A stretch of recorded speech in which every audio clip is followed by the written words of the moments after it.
supporting a community through talent without measure. Here, compassion fuels commitment, finding fulfillment through enrichment, serving and improving. What a way to live, and what a gift it is to give. Find your why and get involved today at ymca.org for a better us. I'm Chris Jackanick. I served in the United States Air Force and I deployed 3 times. So in 2017, I was serving as an Air Force First Sergeant. Our motto in that role is, my job is people, everyone is my business. But unfortunately in that year, I would lose my own brother, Lance Corporal Adam Jackanick, to suicide. The majority of veteran suicides are from guns. I store my weapons securely, not only for myself, but for my family. Store all your guns securely. Help stop suicide. My service never stops. Brought to you by End Family Fire and the Ad Council. Being isolated and lonely can be harmful to your health, resulting in high blood pressure, a greater risk of heart disease, and early onset dementia. So it's important to build and maintain social connections. Try a new hobby, volunteer, exercise, or use your phone or other device to stay in touch. Visit connecttoeffect.org to find resources and ways to stay connected. Presented by AARP Foundation with support from United Healthcare. When it comes to prescription medications, it's essential to apply safe practices to protect your health and safety. To avoid misuse and abuse, never share or borrow medication. Keep your prescriptions out of the wrong hands by storing them in a lockbox and disposing of medication properly. Finally, understand your prescription information. Don't be afraid to ask your pharmacist and doctor for help. And if buying prescriptions online, be sure to use VIPS accredited pharmacies. Learn more at awarerx.org, a public service from the National Association of Boards of Pharmacy Foundation. We are the keepers of the wild, America's original and most invested conservationists. For more than 80 years, we've been committed to conserving wildlife and the natural landscapes that define our nation. From rugged alpine ridgelines to peaceful tall grass prairies, we've supported the conservation of more than 36 miles of American wildlands. Our funding has led to cleaner water, fresher air, and improved wildlife habitat. From abundant fish and waterfowl populations to robust deer and elk herds, nothing is more important than maintaining wild spaces for adventurers to explore and wildlife to thrive. We are America's hunters and target shooters, stewards of the American outdoors. America's hunters and target shooters, along with firearm, ammunition, and archery manufacturers, have invested more than $46 billion to help state fish and wildlife agencies manage and protect wildlife and wildlands across America. For more information, visit outdoorstewards.org. The Alzheimer's Association and the Ad Council present the story of Tom and Levi. Tom is the smartest man I know. He's been a professor at 2 major universities, been a teacher for over 40 years. One day, he told me that he was having problems in his classes. I think one of the students had asked the question and he didn't remember the answer. And I also noticed that he was letting his class out earlier than they were supposed to let out. And he was telling them that he was doing it as a favor to them, but I think in reality, he just wanted to get out of there.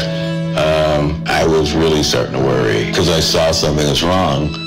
Levi and I talked about how it would change our lives, but he was there beside me, and my love for him was just immense. When something feels different, it could be Alzheimer's. Now is the time to talk.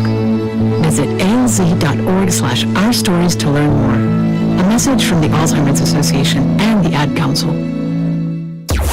12:30 a.m. WDBZ, Cincinnati, an Urban One station. Listen online on thebuzzcincy.com. We are 1230 The Buzz, the home of the Lincoln Ware Show. Another suspect has been arrested after a convenience store shooting in Newport. A male victim was wounded May 9th outside of the Circle K store near 10th. U.S. Marshals later arrested 2 suspects, Tiance Combs and Courtney Alford in Lexington. A third suspect, Terry Moses, was arrested Monday in Cincinnati. Bethel Mayor J.D. Noble says he is beginning the process of terminating Police Chief Chad Essert. Essert was indicted last week on 56 counts of sexual battery and 14 counts of unlawful sexual conduct with a minor. Prosecutors say the chief's crimes were committed between 2005 and 2010 when he worked as an instructor at the Young Marines and while he was a teacher at Scarlet Oaks in Sharonville. Noble will have to work with the village council. The man charged in the fatal stabbing of a woman at a Norwood Skyline Chili restaurant appeared in court Monday. Alyssa Hill was working as a server at the restaurant earlier this month when investigators say she was attacked by her former boyfriend, Rick Wright. Wright is charged with Hill's murder but has pled not guilty. I'm Heather Pasco on 1230 The Buzz. The views and opinions expressed in this program are those of the host and guests and do not necessarily reflect the views of Urban One Incorporated, Radio One, or any of its subsidiary companies. The Lincoln Ware Show is on. In 3, 2, 1. Now. Right now.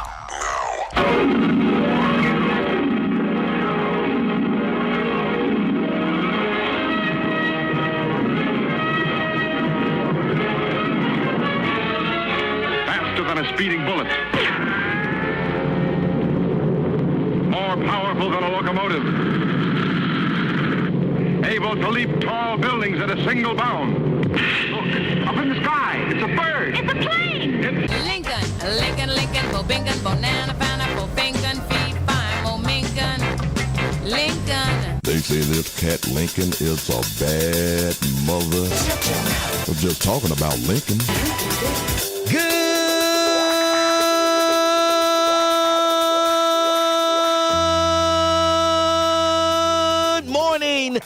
Cincinnati. Welcome to 1230 WDBZ. We are the Buzz of Cincinnati, your talk station, the Lincoln Ware Show, till 1 o'clock this afternoon. And you can tell when I got a good night's sleep. Yeah. I thought you were going to pull a Luther Vandross this morning. I'm like, boy. Yes. All right. You get a good night's sleep and you can hold that note a little longer. Yeah. All right.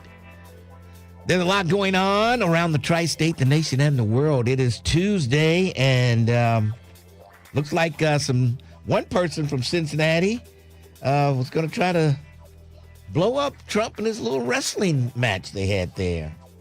And I think it was because of the family member warned the FBI that they were planning the drone attack. Yeah. But Kash Patel wants to make it seem like the FBI, we stopped, they had the tips, the clues to stop it. But they just keep chipping away. They just keep trying. I mean, geez. They were going to attack during the UFC event. And they became aware of the potential threat. And they stopped it before it could happen. Man. And, I mean, how many attempts to get Trump have they really had? I mean, boy, that's a lot of attempts. If you at least 5 or 6 since he's been president, at least. And they keep mounting. A B-52 bomber worth, oh man, how much does a B-52 bomber cost in today's price? Billions of dollars. I mean, that's a large, if you've never seen a B-52 bomber, that is a huge plane. I think it's got like, let's see, 2, 4, 6, I think 6 engines on that plane. Six engines. And they crashed. All 8 people died. It takes 8 people to run that thing. And Edwards Air Force Base is where they were taking off, and boy, tell you. Well, the city manager is trying to get more control over the recreation center contracts. And see, I don't know how all that stuff works. She wants more control over the recreation facilities. And she wants to create a Department of Recreation to take responsibility for hiring its director and executing the contracts. That would strip the Cincinnati Recreation Commission, a 5-member appointed board. It would strip them of those tasks and leaving it with, I guess, less power. Why would they even need to be around if they're going to start this? I don't know. And so council will end up voting on it, I guess. I don't know how they feel about it, but we'll see. So,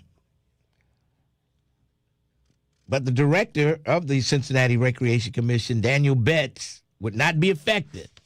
So maybe Pharaoh still has hope for his class. He might still have hope for his class. Okay? Yeah, let's hope so. Kentucky Governor Beshear pardoned 43 people who helped enslaved people escape. And I like Beshear. I think he's a pretty good governor. And Kentucky, they don't realize the great governor they have over there in Kentucky. But he issued pardons for 43 people. They were posthumous pardons. But it's better than issuing pardons for those people who stormed the White House. Let me tell you, I mean the Capitol. And let me tell you, these people were helping slaves get their freedom. And they were caught helping them, and they were convicted of helping slaves get to freedom. And I'm glad Andy Beshear pardoned them all these years after their death. And that's a good thing. Yes. They were trying to help people, not trying to bring down the government. Huh?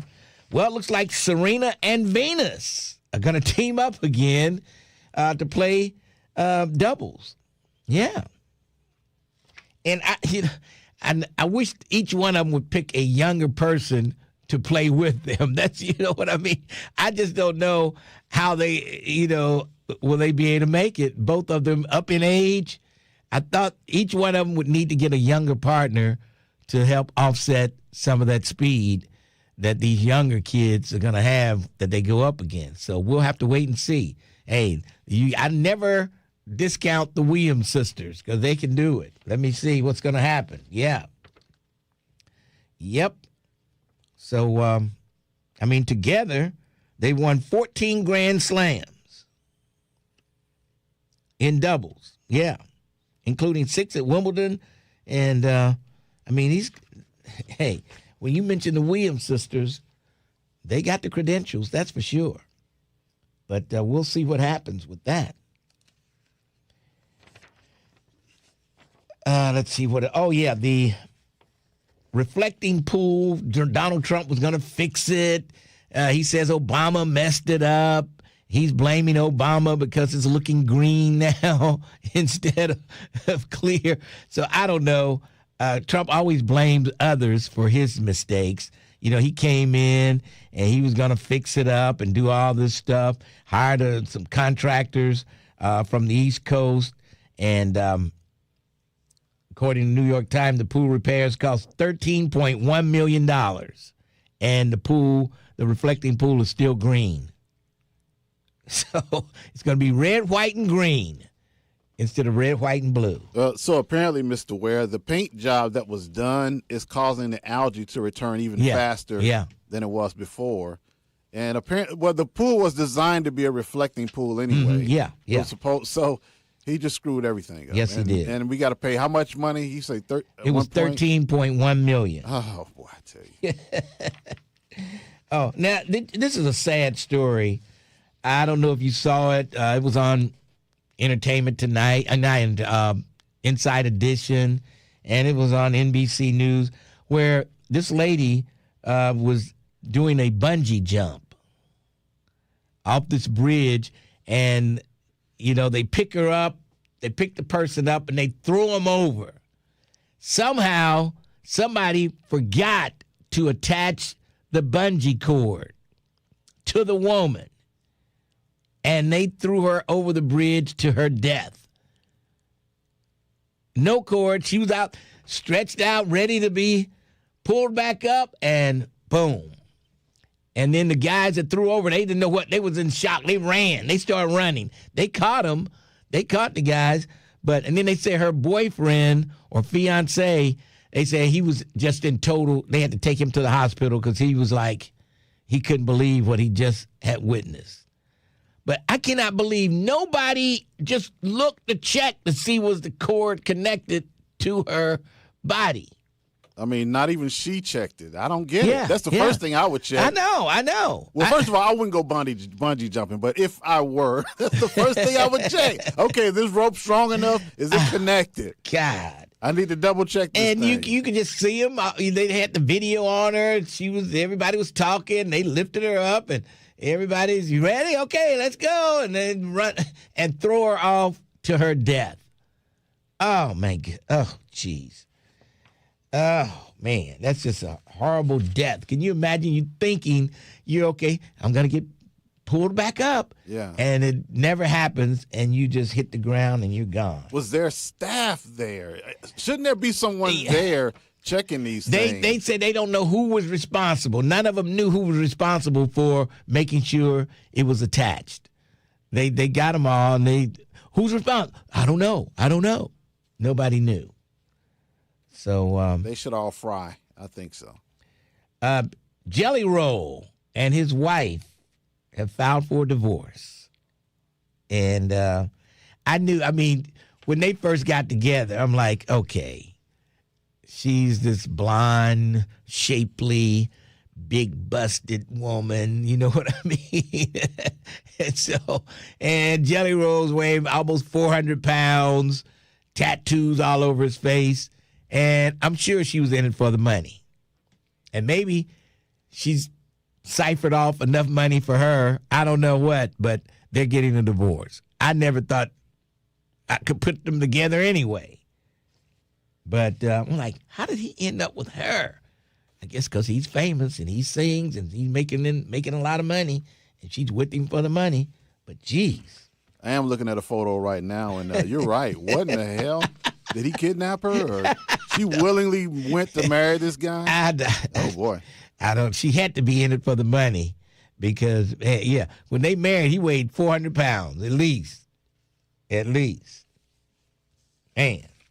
Well, if you're middle class in Ohio, you have to make $100,000.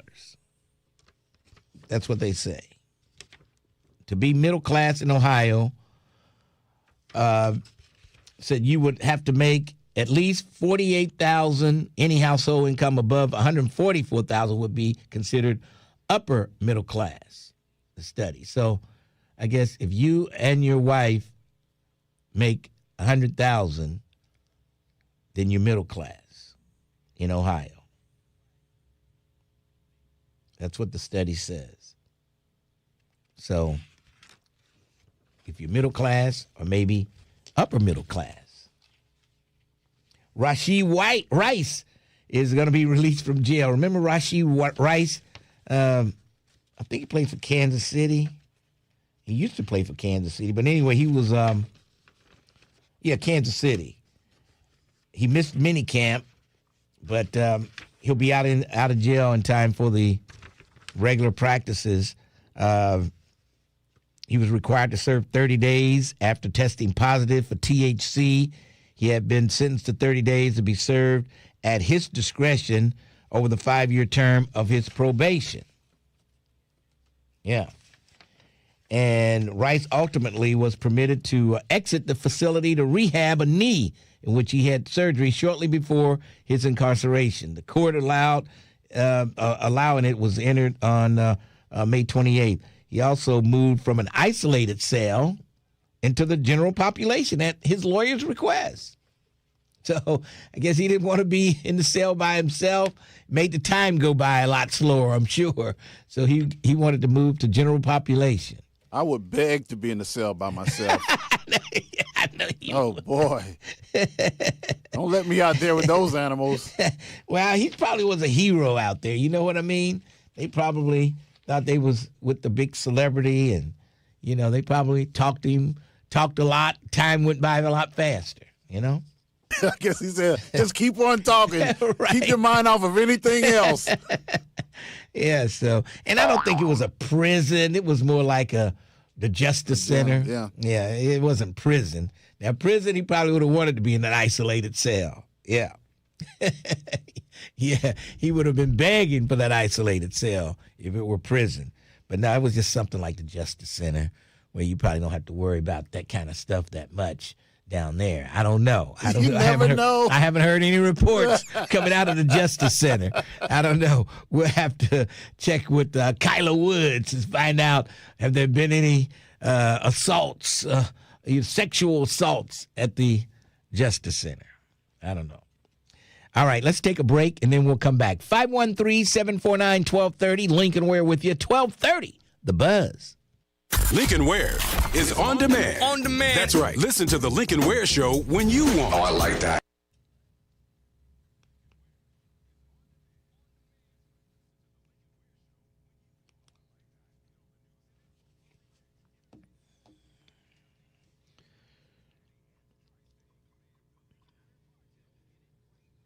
What's up, Angel Noel?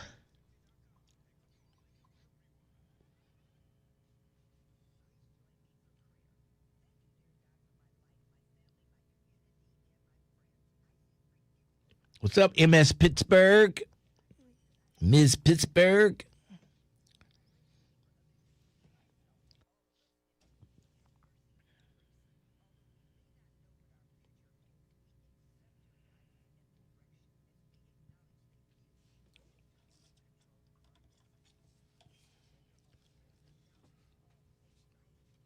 And I don't know about this Trump-Iran deal. I think it's a more bull crap. You know? More of his bull crap.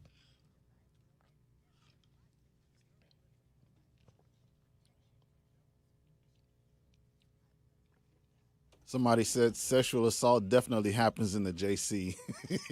In the Justice Really? Center. Really? That's what somebody said Dang. on the chat. Yeah. Dang.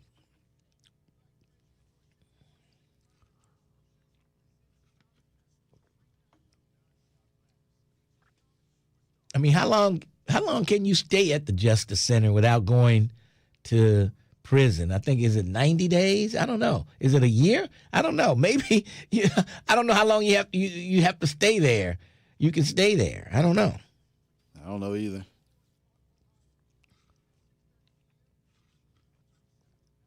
Let's ask Twin. Maybe Twin knows. Call us, Twin, and give us some information. Hey, man, man, I was there 3 years, man. Let's hear about the cheek clapping you did in Twin.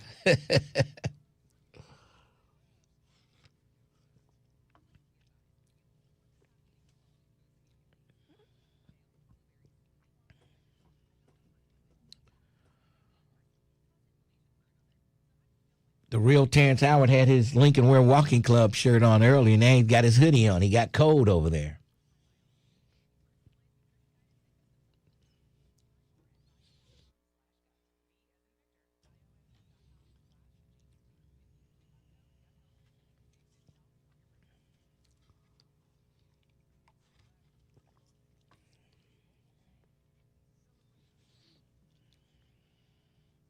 Trump is stalling on this Iran deal just to get past these primaries so his people will win. Prices are going down. And you watch. At the end of this, 60 days, it's going to blow all up in his face again. It probably blow up in his face before then.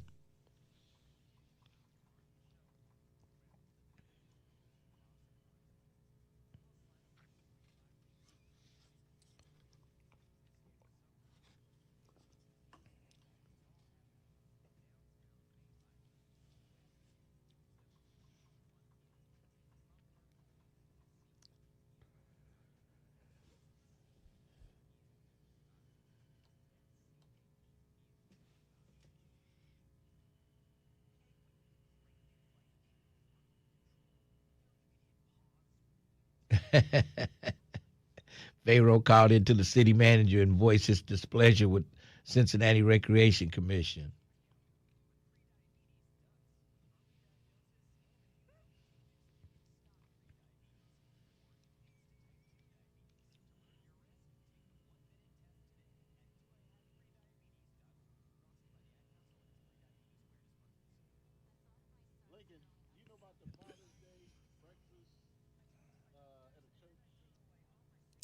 No, I don't. At Jarrell, I don't know if they're having it this year. Nobody's told me about it. If they are, I don't know. They normally have something at Jarrell, I think. Who is that want a free breakfast?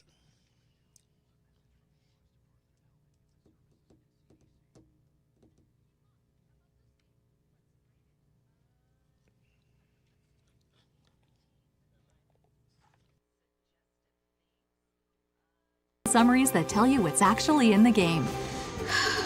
This one better? Much. For more information about ratings and rating summaries, visit esrb.org. 1230 WDBZ, The Buzz, your official talk station. It is official, you understand me?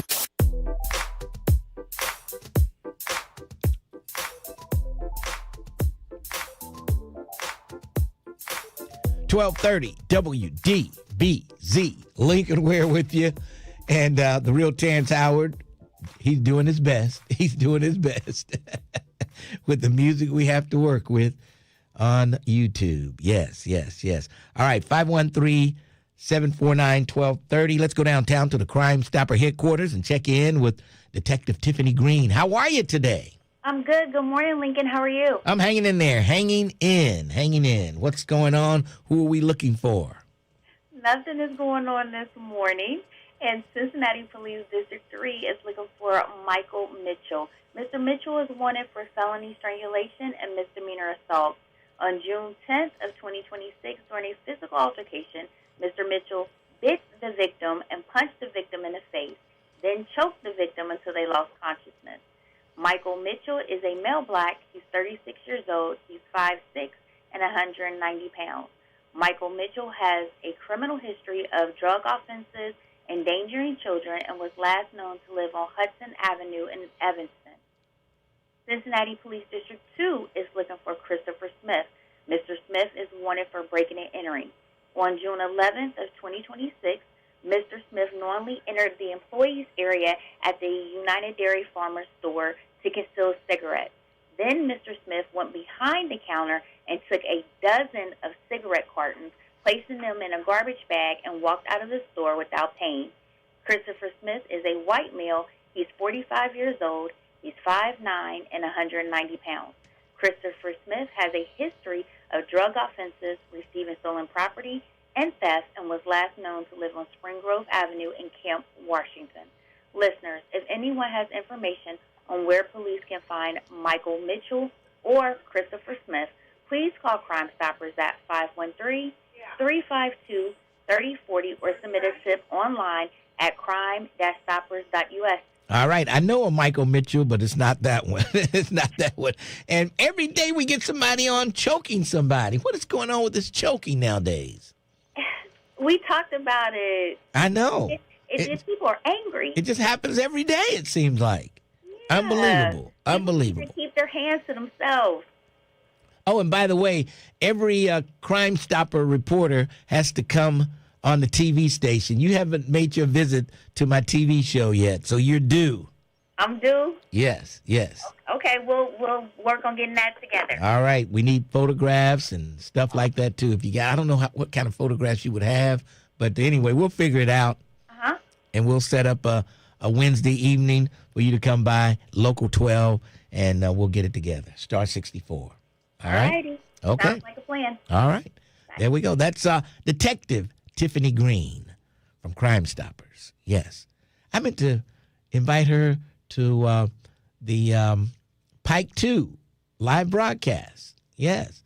It's going to be like a mini Buzz extravaganza up there on Friday from 4 till 6. So I'm inviting all you YouTubers to come on up to the Pike 2 for the live broadcast this coming Friday. Yes. And I'm sure a lot of people will be there from YouTube, Facebook, the old Facebook days. And, it's hard to tell who everybody's on YouTube because a lot of them have their real names up there. You don't know who in the hell is anyway. But we'll see. Yes. All right, 513-749-1230. There was it was something I wanted to get your comments on, and I can't think of what it was, and I meant to write it down, but today,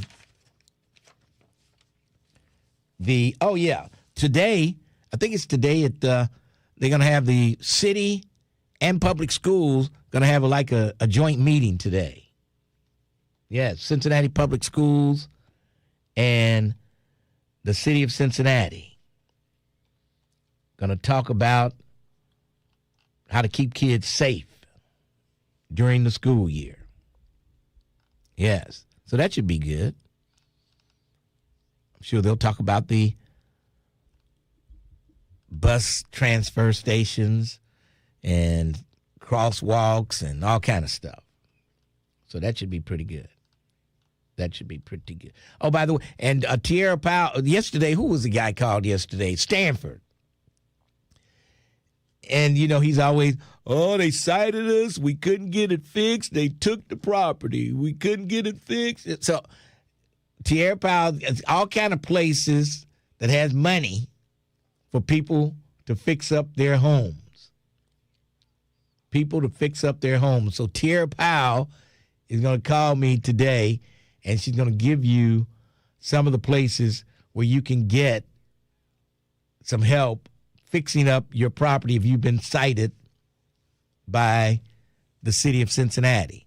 And there may be help in the county, too. I'm not sure. But Stanford and his people always call up here whining and crying and, they won't do this. They won't let us do this. Then they took the property. They cited us and then took the property. Scotty Johnson said that's criminal if that's happening. We hear the same thing. They hear the same thing every week at City Hall. I hear the same thing every day here on The Buzz. I went to City Hall one day, and I sat there. I'm like, is this my radio show? Is this my radio show at City Hall? Yes. And I'm like, what the hell's going on here? And everybody's sitting up there just looking and listening. And, Stanford and his crew, they're down there every week. Stefan. I'm like, these are the same people that I talk to every day. They only have to listen to them once a week. I listen to them every other day. Unbelievable. Unbelievable. But that's we'll have that information for you. So if you've been cited by the city, and maybe you haven't been cited yet, but you probably figure it's on the way, Tierra Powell will have some places for you to go to maybe get some help with those repairs.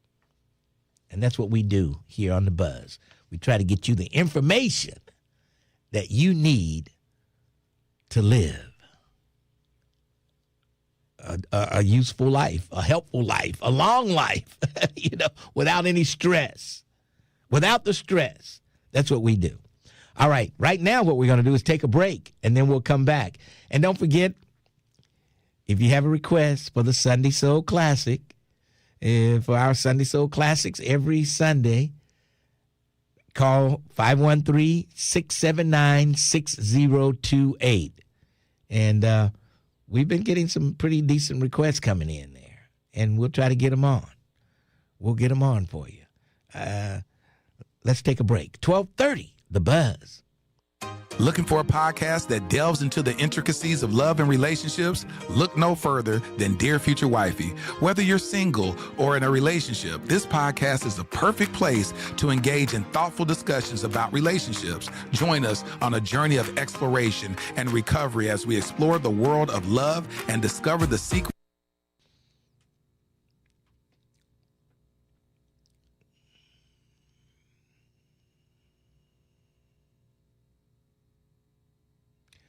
Okay, they got records revealed that $600 million estimate for Trump's ballroom project. Half of that money is coming from taxpayers. Of course it is. That's unbelievable. He lied like it was all private money.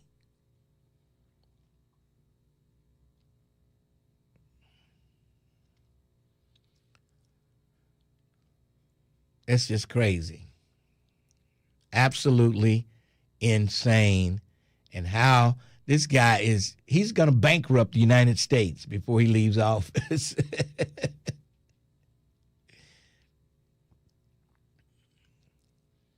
And these companies get these big government contracts and, patting him on the back and shaking his hand, and a little cash is in that hand. Yeah, everybody that's contributed to him financially. Yep.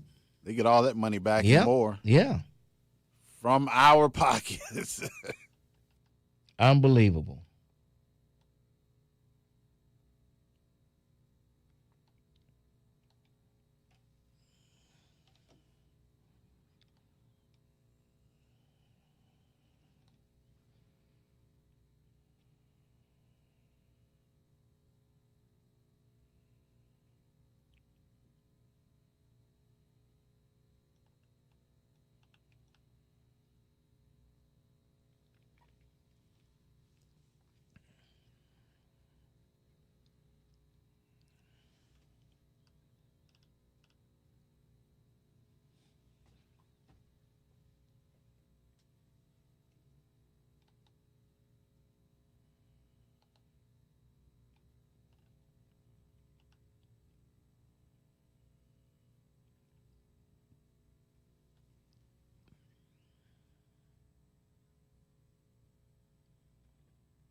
Yeah. The station's off the air? How is the station? I don't know. I'm just telling you. Okay. I don't see any. Okay. All right. Bye.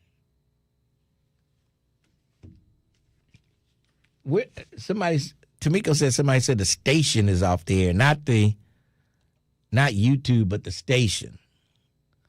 Well, if the station was off the air, the light would be on. Yeah. Yeah.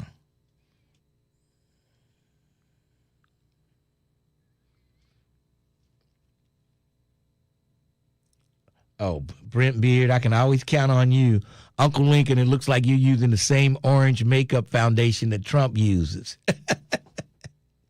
I don't use any foundation. Thank you very much.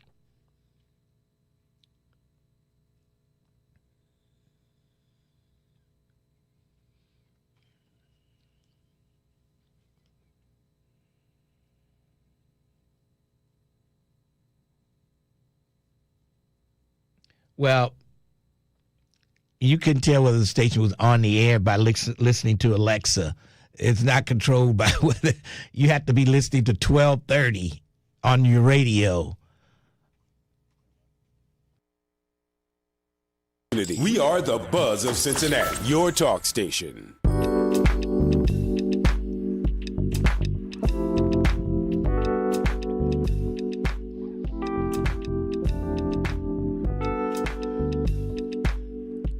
.1230 WDBZ, the smooth sounds of the real Terrence Howard, laying them out there.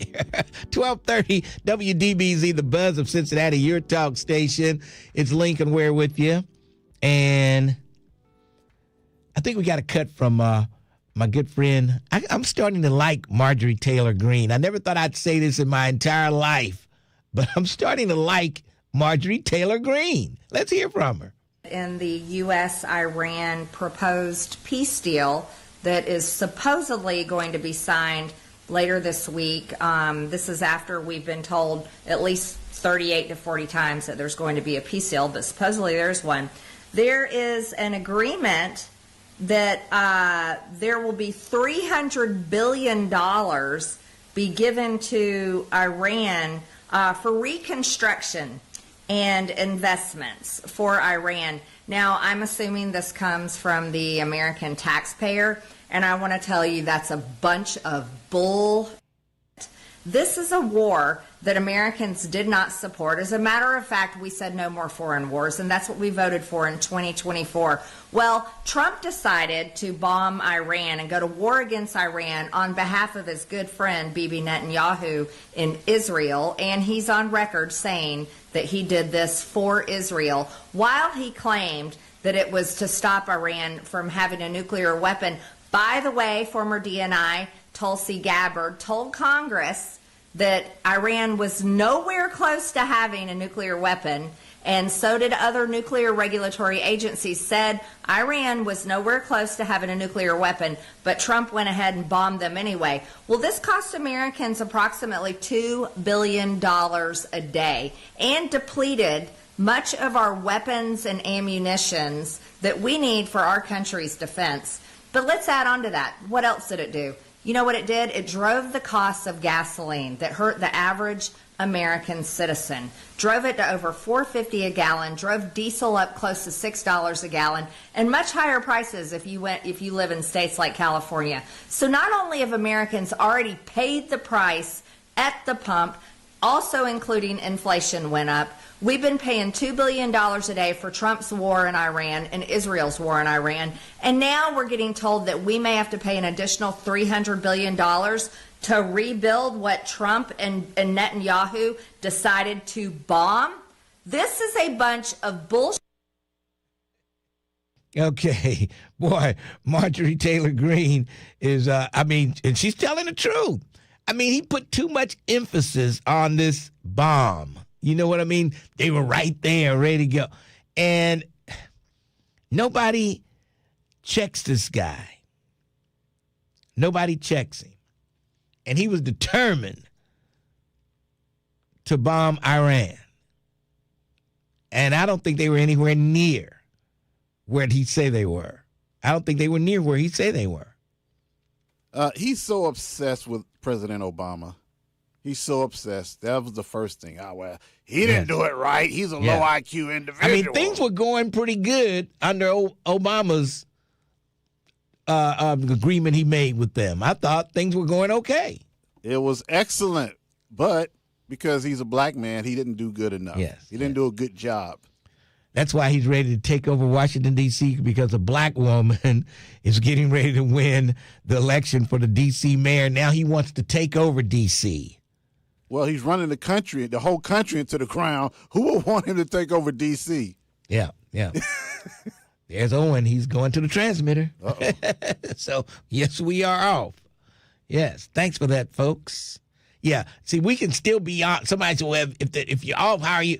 We can still be off over the air and still on all the internal streaming, like the YouTube and the Alexa and all that stuff. So, yeah.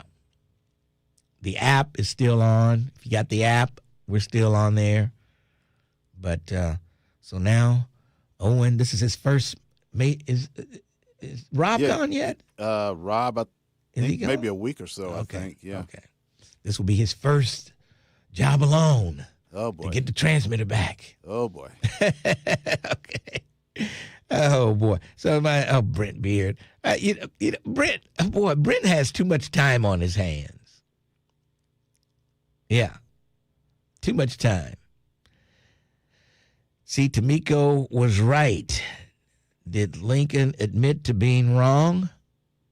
I just said yes. Okay, y'all were right. You were right. Listen, we have indicators here that let us know. That's what I can't understand. The indicators didn't come on to tell us we were off. Yeah.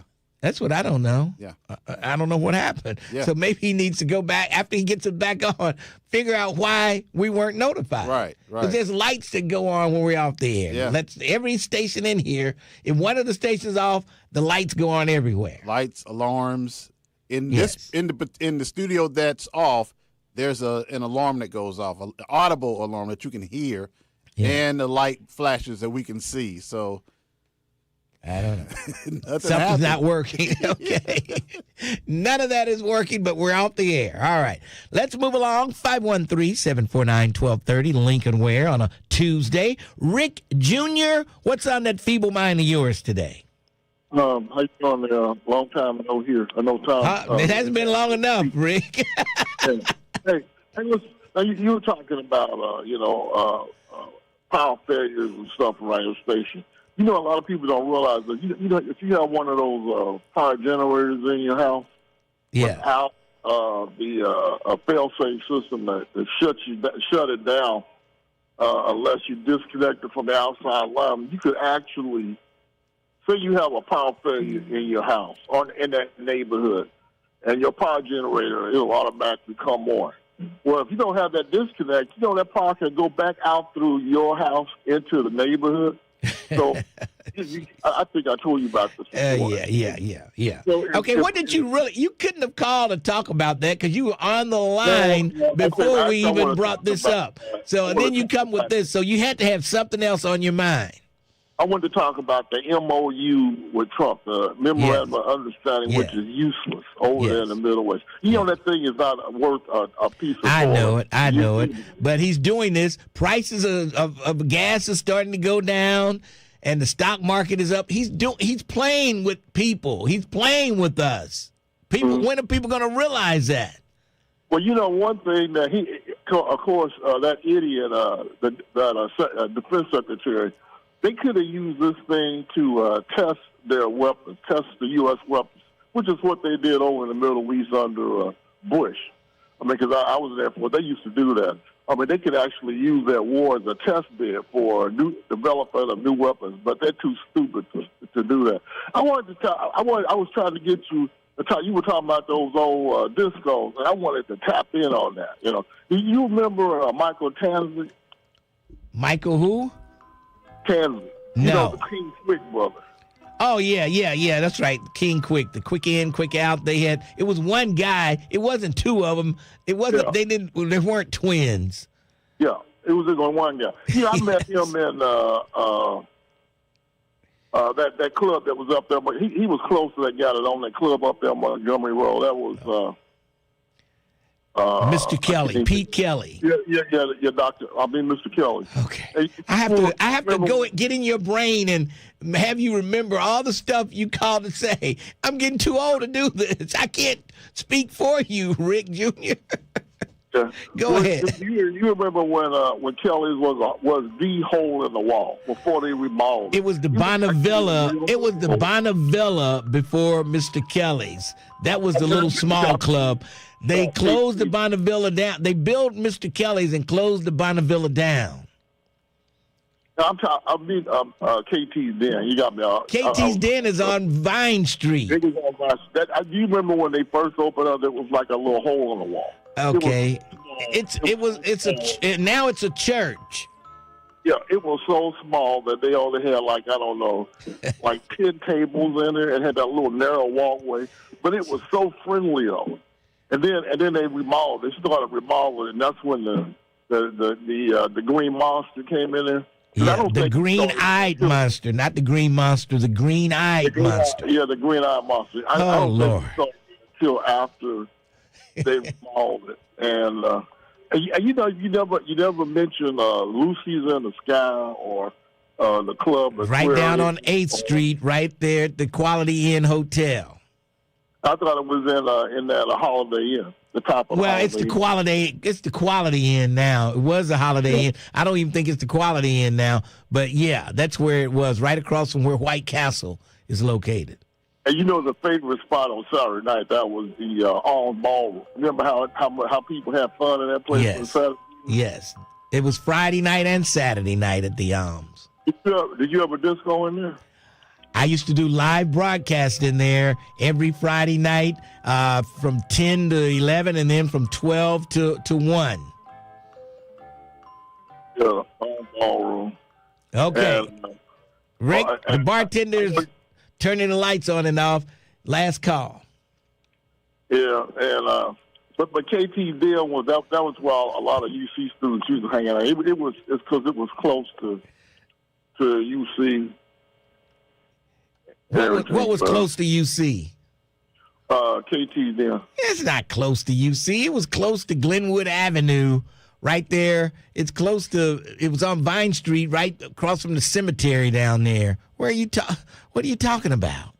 I mean, if you had a ride to get down, it was within the proximity of UC. I mean, it was within a mile of. No. You wasn't exactly walking distance. Okay. And Club Aquarius, that was a hole in the wall. Okay. I mean, that was like a basement. I used to hate that place. Okay. Well, why did you go there if you used to hate it? Well, I only went there once. You remember where it was located over there on Woodland? Yes, I remember. I got to run, Rick Jr. Thanks for your call. He boring. He just had to call. He was so lonely. So lonely. Didn't have anything to talk about. Talked about the station going off there and generators. Didn't have anything to talk about. And then what he did call to talk about, he knew nothing about anything that I had to tell him everything he called to talk about. Man, I'm telling you, he's got plenty of friends. He's got plenty of them. Let's take a break. We'll come back. 12:30, The Buzz. 1230 The Buzz wants you to buy Black 513. Black Americans have over $1 trillion in spending power. We encourage you to buy black, not just one day, but every day, 365, 24/7. Go to thebuzzcincy.com and check out our Buy Black 513 page, where you can view a directory of black businesses right here in the 513. All black business owners, we're looking for you. Get featured right now. Go to thebuzzcincy.com and click on the Buy Black 513 banner to find out how you can be featured and expand your reach over the air and the internet. Let's buy Black 513. 1230 The Buzz. This is Dr. Taylor Porter from Idea Public Schools, father of 4, educator of thousands, and professional kid success obsessor. Listen, every parent wants more for their child. More opportunity, more support, more than, meh, school is fine. At Idea, we don't do fine. Your child joins a crew, a hype squad of teachers and teammates who refuse to let them fade into the background. No back row, no coasting, just confidence, connection, and big results. Like this, nearly 100% graduation every single year. Call 513-991-7445 to apply today. Idea Public Schools. We are crew, not passengers. Spots are filling fast. Don't miss your chance to enroll today. Call Idea now at 513-991-7445 to speak with the team and secure your student seat. That's 513-991-7445. Or for quick, easy access, apply online anytime at ideapublicschools.org. That's ideapublicschools.org. A brighter future starts here. Apply today before seats are gone. We got out of Washington State, and I think a week after, state went on lockdown for COVID. So then when we transitioned to Texas, it was very much so like, what are we going to do now? Operation Homefront has allowed our family to make something of ourselves again in the world after military. It's completely changed the way our life is. It took us from a hopeless situation, and now we're homeowners. We have a savings account. I'm the first one to own a home out of my siblings. Visit OperationHomefront.org to learn more. At the YMCA, finding your why starts by making an impact together, touching lives for the better. It can be the gift of time or treasure, supporting a community through talent without measure. Here, compassion fuels commitment, finding fulfillment through enrichment, serving and improving. What a way to live, and what a gift it is to give. Find your why and get involved today at ymca.org for a better us. I'm Chris Jakovic. I served in the United States Air Force, and I deployed 3 times. So in 2017, I was serving as an Air Force First Sergeant. Our motto in that role is, my job is people, everyone is my business. But unfortunately in that year, I would lose my own brother, Lance Corporal Adam Jakovic, to suicide. The majority of veteran suicides are from guns. I store my weapons securely, not only for myself, but for my family. Store all your guns securely. Help stop suicide. By End Family Fire and the Ad Council. Being isolated and lonely can be harmful to your health, resulting in high blood pressure, a greater risk of heart disease, and early onset dementia. So it's important to build and maintain social connections.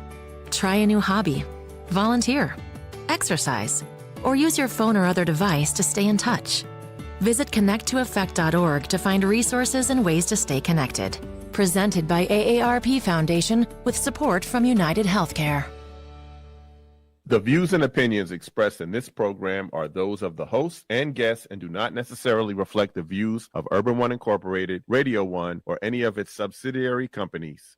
Did you miss something? Catch the rebroadcast. Do it again. For the full schedule, go to thebuzzcincy.com. 12 1230 WDBZ, the Buzz of Cincinnati, your talk station. Lincoln Ware with you. Yes, we know we're off the air on live radio, but we're on everywhere else. But, yeah, they're working on it. Well, the engineer's on his way to the transmitter to work on it.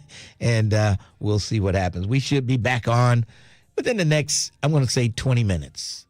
I want to give it 20 minutes. What time is it now? Okay. Around 10 minutes after 11, we should be back on. Yes. All right, but we'll see. I'm just guessing. If it's the problem what we think it is, it shouldn't take but 5 minutes to get back on once he gets out there. Yes. All right. 513-749-1230, Lincoln Ware. Let's go to Brent. Brent, what's going on? Oh, nothing much, Uncle Lincoln. How are you doing today? I'm hanging in there. That's good. That's good. Over the weekend, was it on Sunday, we saw the trailer parkification of the White House. Of the White House, yes. And what they didn't show and what they didn't talk about is that drunk white folks was fighting behind the stands. Really? Yes. I saw 3 or 4 different videos of them probably drunk and fighting and swinging, and even the police officers had to break them up. Jeez. But, of course, Fox News didn't report any of that. No, of course not. Yeah, so that's just crazy. And Marjorie Trailer Park Green, I give her no credit. Why not? I mean, she saw the light. One of the main reasons why Trump is in office. Well, yeah, but the thing about it is she, just like everybody else, it takes him a while to figure this guy out and see that he's lying, he's a big liar, and he's not for them. And she finally figured it out. So I give her credit for figuring it out, Did she figure it out, or is she like one of the rats jumping off of a sinking ship? And she's trying to get in a lifeboat instead of getting drowned. I don't know. Yeah, so she is a part of it. Just because she is saying what Democrats have been saying all along, don't give her credit for any of that. Even for the folks who will say that, well, I didn't vote for Donald Trump, but they won't speak out against any of Donald Trump's policies. Yes. Or I'm not going to vote for the Democrat or Republican. I'm going to vote for a third-party candidate that ain't got a snowball's chance in hell in winning any county nationwide, let alone get any electoral votes. Yes. So I give them no credit at all. Karamia. Yes. One of your longtime devoted callers. Yes. Has any of her family called in to? No, I haven't heard from anybody. I think she's from the Milford area. Not Milford, but what's that other little community out there? I forgot. There's a couple of communities around Milford out there. I think she's from that area out there. But I haven't heard anything or any funeral arrangements either. Okay. All right. Well. But if I hear anything, you'll be the first to know.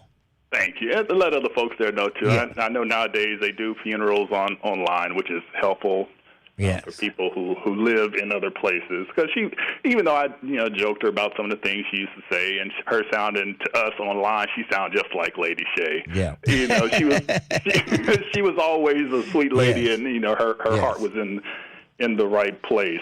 Yes. Trump in this deal, he's had 11 other deals, and now that more and more the details coming out, it's going to be over $300 billion.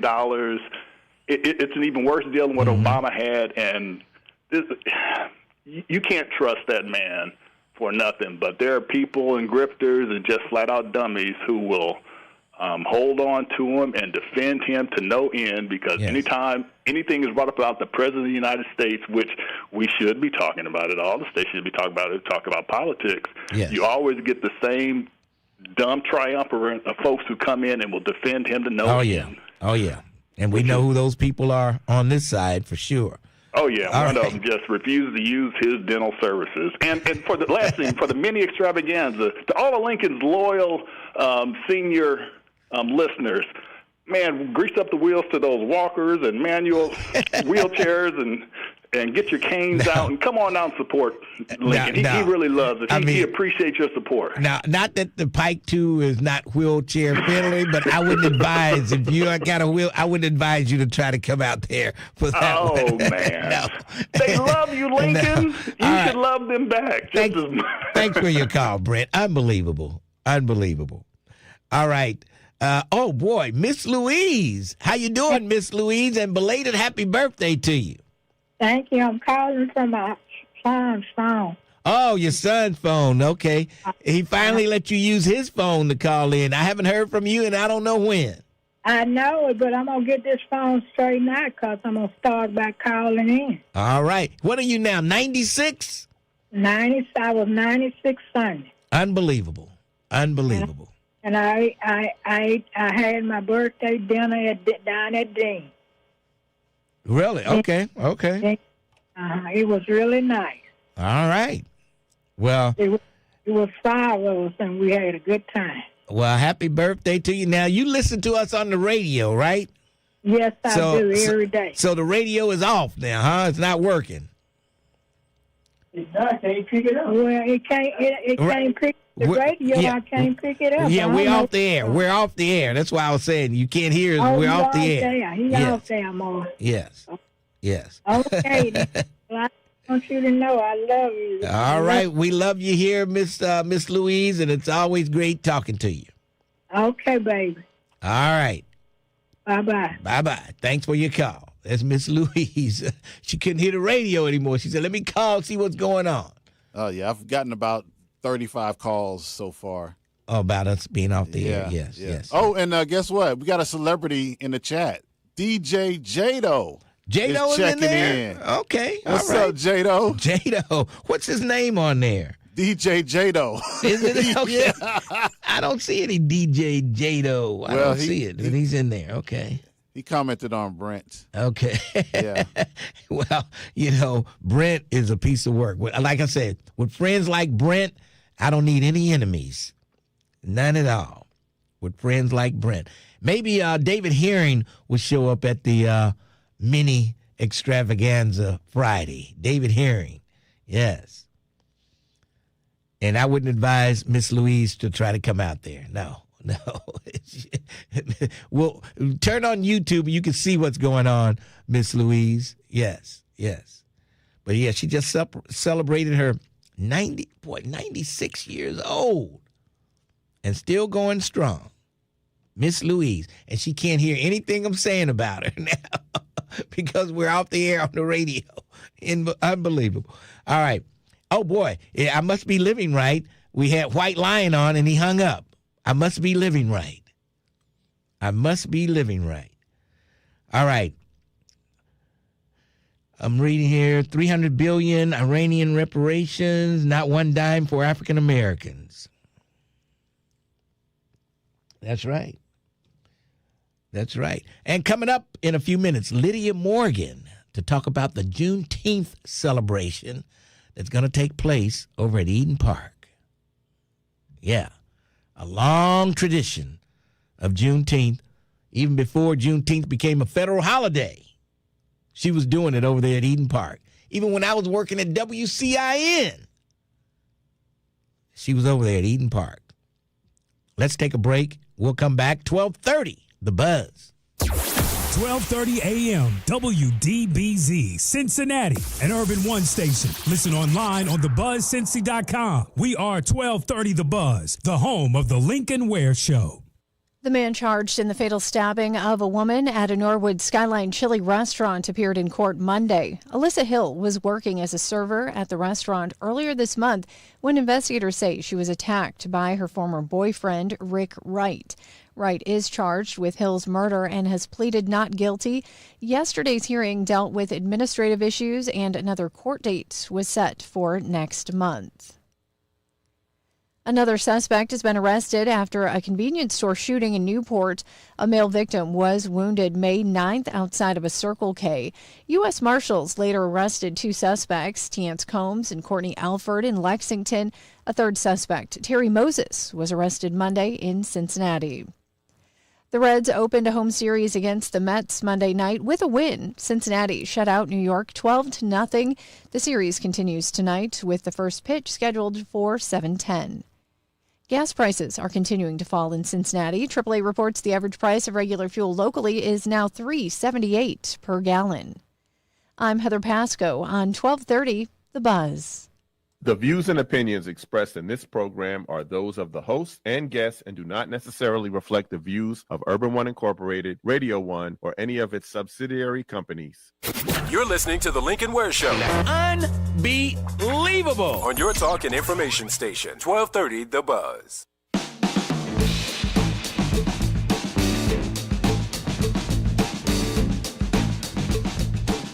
1230 WDBZ, the Buzz of Cincinnati, your talk station. Lincoln Ware with you till 1 o'clock this afternoon.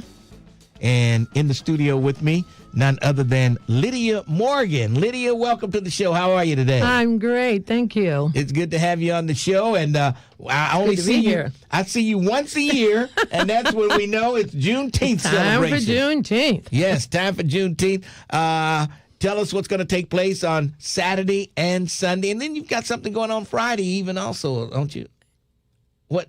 The river thing. That was Sunday. That was this past Sunday. Okay. Yeah. All right. So what do you have going on this Saturday and Sunday? Okay. This Saturday is the Juneteenth Festival, and we have 2 stages of entertainment. Plus, we have the Moko Stilt Walkers and magic and all kinds of music, and our headliner act is Lakeside. Lakeside. It's all the way live. All the way live. Yes. Yes. Fantastic voyage.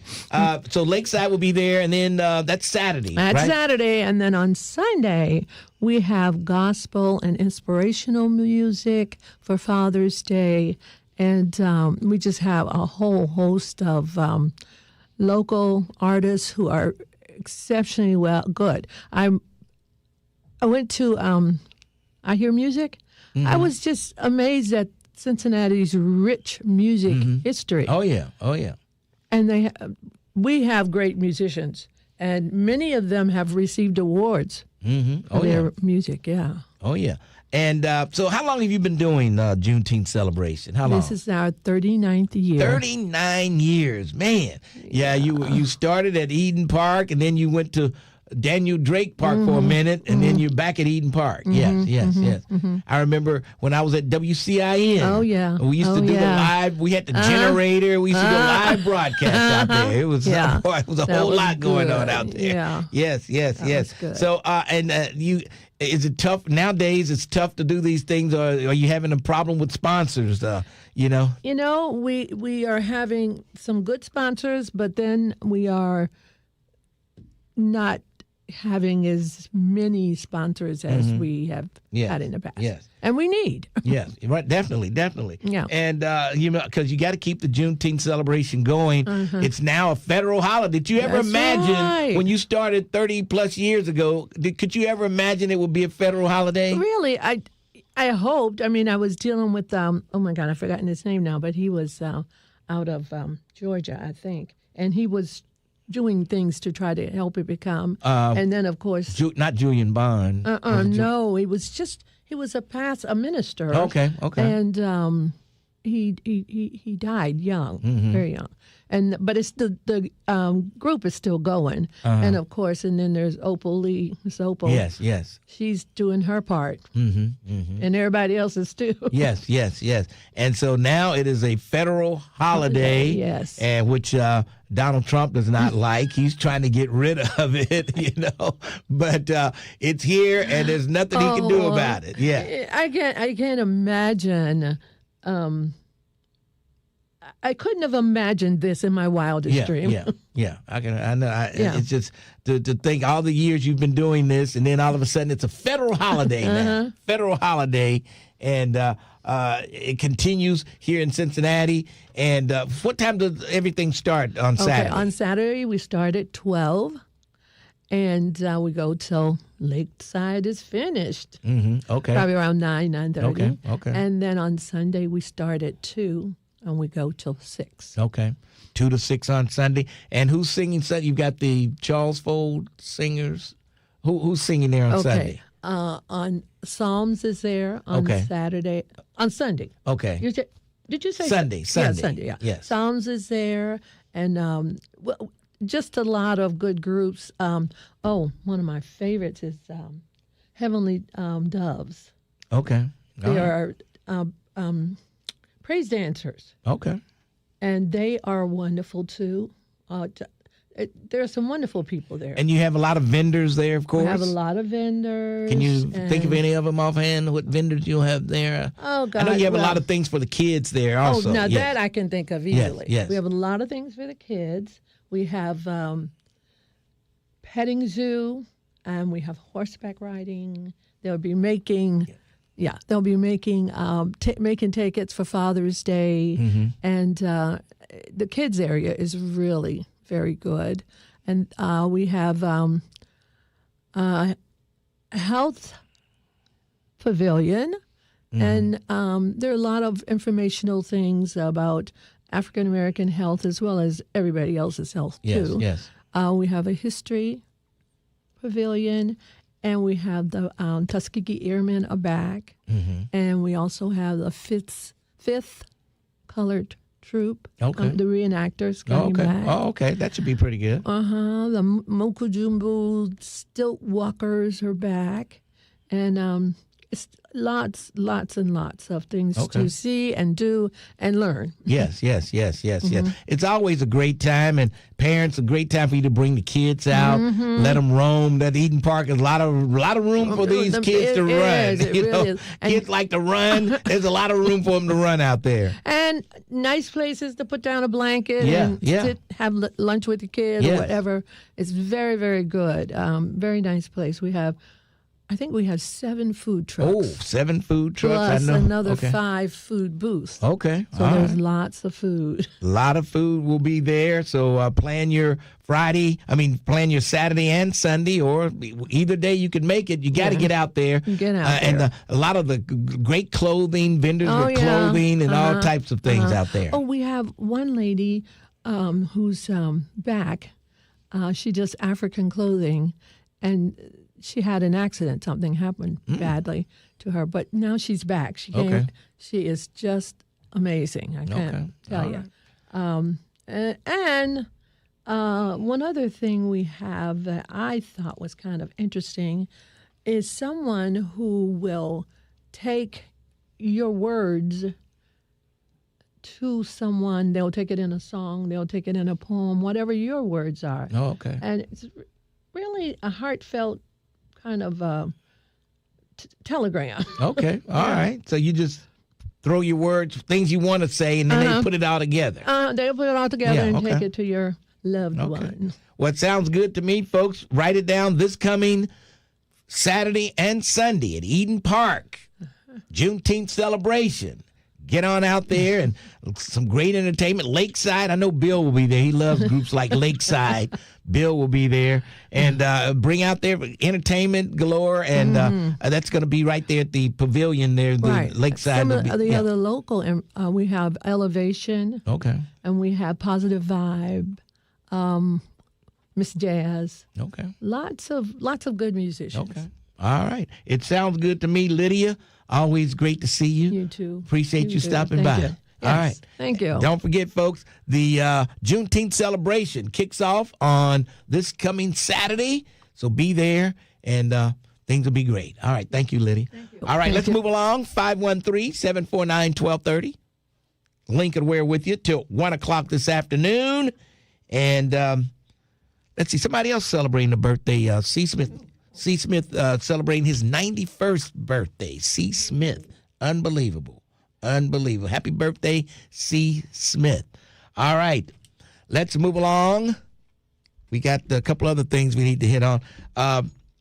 Yesterday, I hear City Council, you got things were really lively down in City Council. Some of the budget items that they were going for, and didn't go a lot of people's way, I think.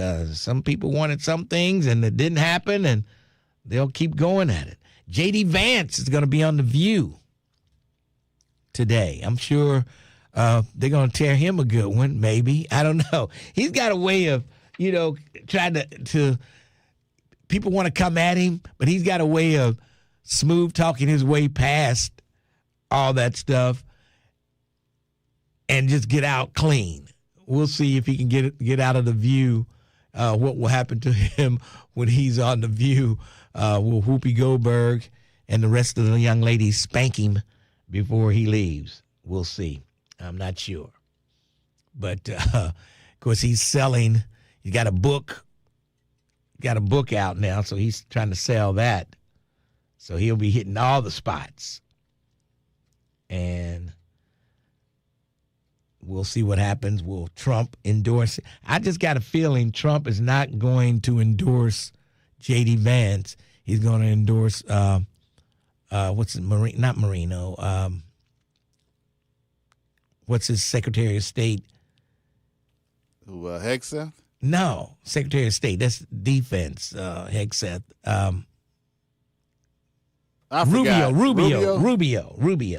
Well, none of them have a chance.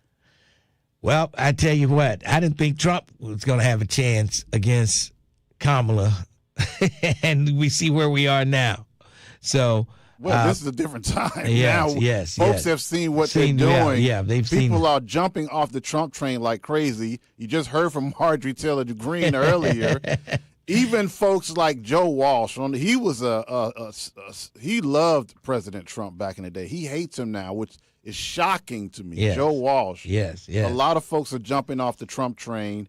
J.D. Vance doesn't have a chance in hell of becoming a president. Yeah.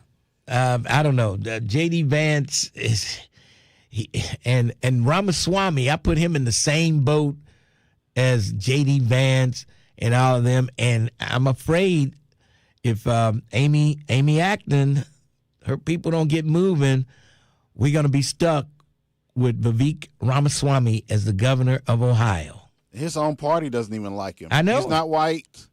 He has, Vivek Ramaswamy. They don't like the name. Right.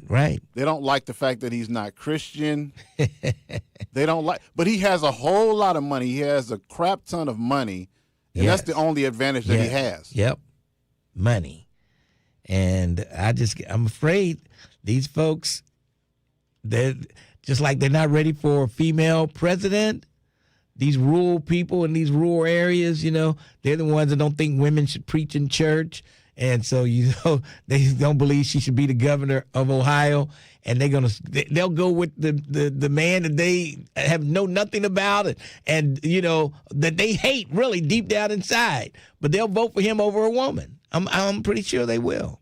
Man, over a Christian woman? Wow. At least she has that going for her. Well, I don't know. These rural people in these rural areas, they are stubborn. If it says Republican, they'll go with it no matter what. And they're suffering the most. Yeah. Yes, they are. They're suffering the most. And they will never admit it, though. They don't want to admit that they made a mistake. They don't want to admit it. Well, some of them are. The polls, as far as I'm watching, for Donald Trump, is looking terrible. So you never know. You never know. You never know. I saw this was in the Enquirer. The question was, did Trump cancel Juneteenth? Is it still a federal holiday? And, they do that to get people to read. Yes, it's still a holiday. No, he did not cancel Juneteenth. It is still a federal holiday, but he's made a couple of little changes as far as federal parks go. Normally you don't have to pay to get into federal parks on federal holidays, but it's kind of different with Juneteenth. You got to pay. You got to pay.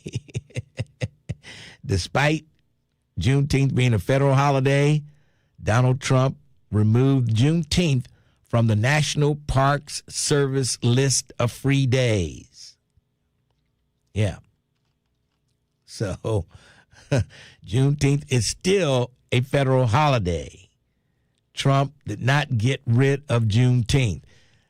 People spread those rumors out there, and Trump got rid of. All he did was got it removed from the list of free paydays at the national parks. That's all he did. He did not. He can't do that alone. He can't just say, let's wipe Juneteenth off. It's not a federal. He can't do that. It has to be Congress to do that. So we'll stop him in his tracks right there. But if he could, believe me, he would. Trust me. If Trump could get rid of Juneteenth, it would be gone today. Right now. He would not hesitate. All right.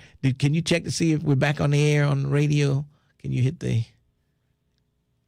Would not hesitate. All right. Can you check to see if we're back on... We're back. We're back on the air. And I told you, we probably was back at 10 after. Remember I said 10 after? Yeah. We probably were back then, but we didn't check. We just checked, and we're back on the air. How about that? Somebody said, Lincoln, anything you predicted never works out. It's always 2 weeks later. The last time you predicted something, it was 2 weeks later when it happened. No, we're back. And how you like that? All right, 513-749-1230. Lincoln Ware with you. 1230, The Buzz. Every weekday, 1230 The Buzz has you covered. Let's go! With new entertainment and information. Starting at 6 a.m., set your alarm.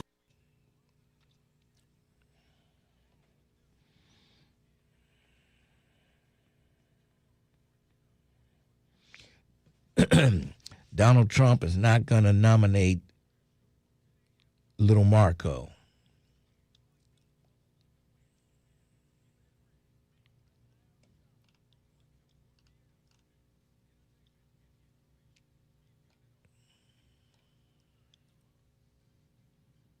Yeah, none of those cats, J.D. Vance, Rubio, they don't have leadership qualities. They just don't. They don't stand out.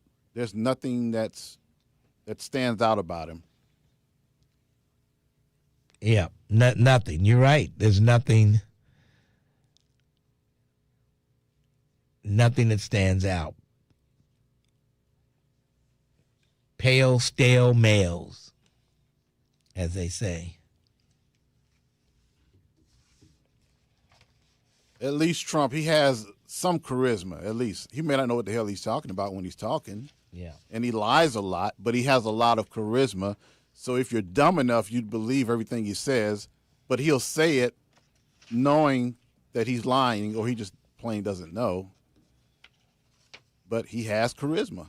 I got to give him that. Yep.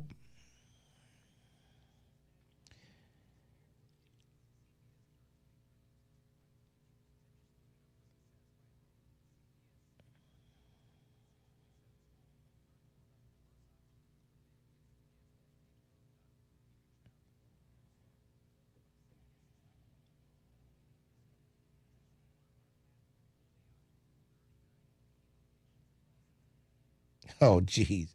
A federal judge in Georgia has apologized to a former law clerk for harmful, offensive, and unprofessional behavior amid allegations she had engaged in sexual activity with a high-ranking uniformed police officer in her office during working hours and within the earshot of staff.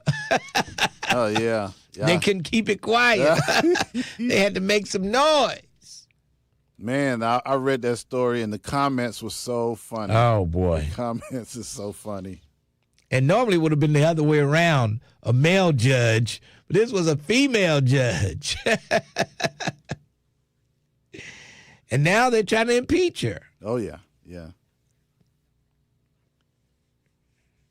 Normally you got those jobs for life, and then she's going to blow it. Couldn't they get a room? Get a room.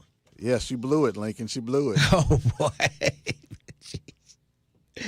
Oh, boy. Unbelievable. Unbelievable. If Trump doesn't run for president again, he will allow all the Republican candidates to beat the hell out of each other and ultimately nominate the candidate that promises him a pardon. Oh, boy.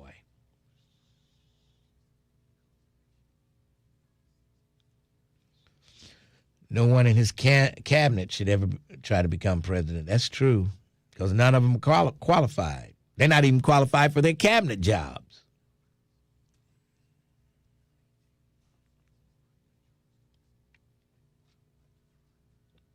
I just saw that story, Jerica. Jeez.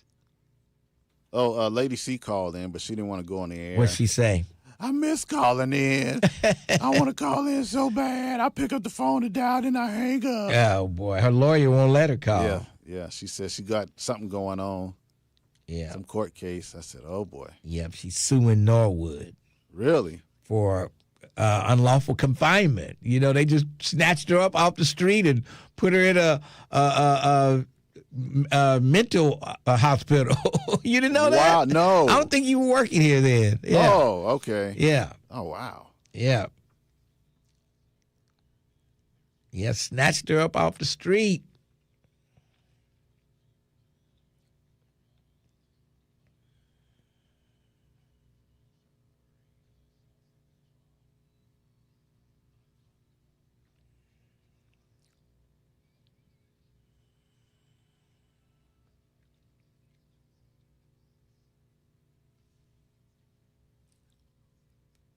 What are you talking about? Can't hold water.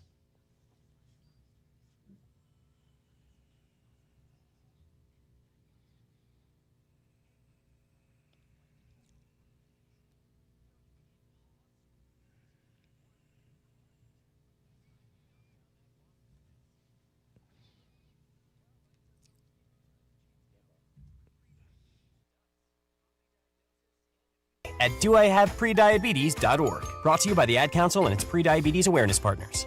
The voice of the community. We are 1230 AM The Buzz, your talk station. Right now, I'm walking around the house with nothing on but the Lincoln Ware Show.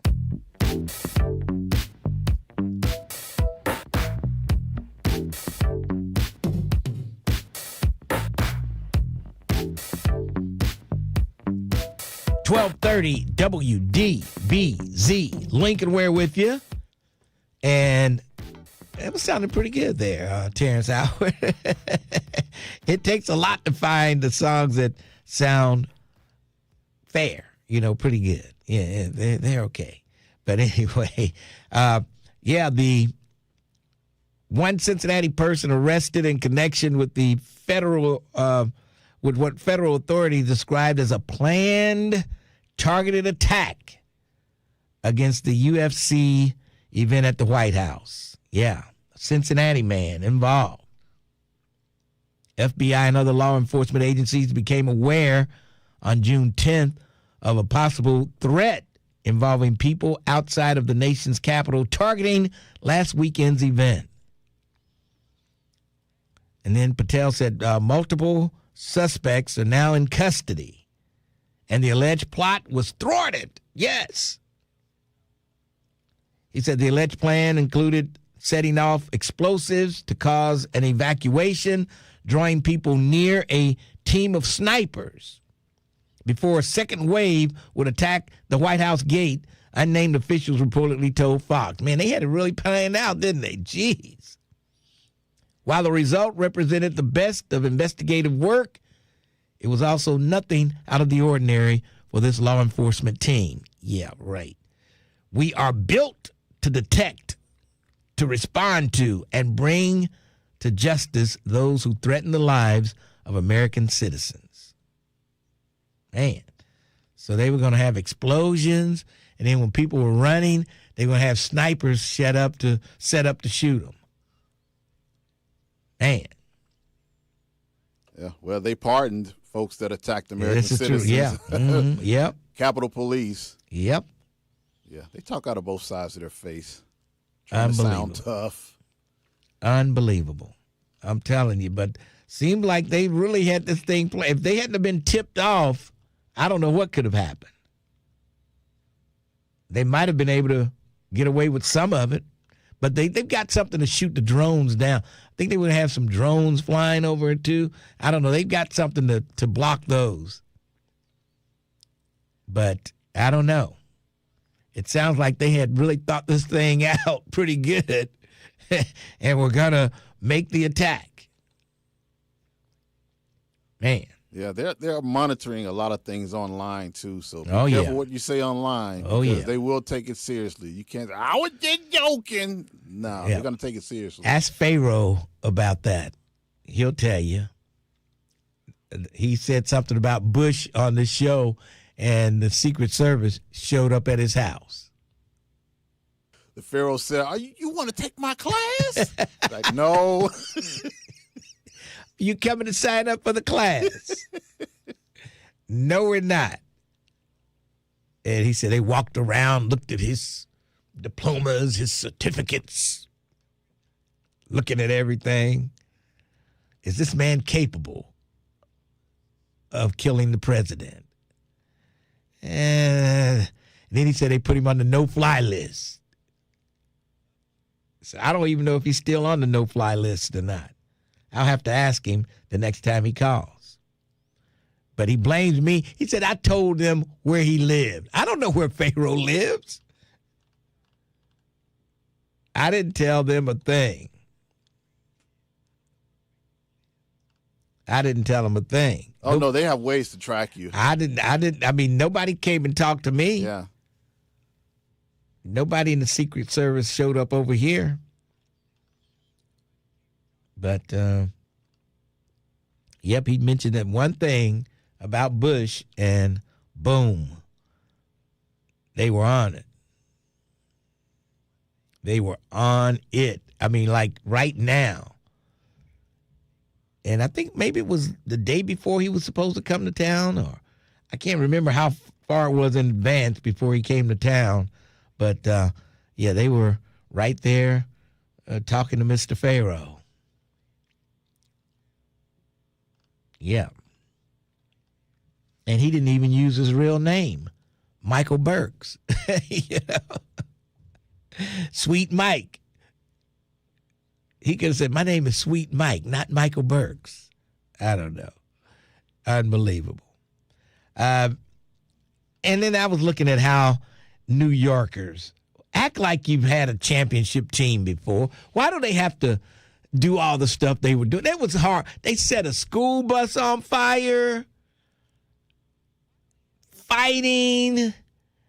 It was horrible what those folks in New York call a celebration. I mean, the entire school bus was on fire.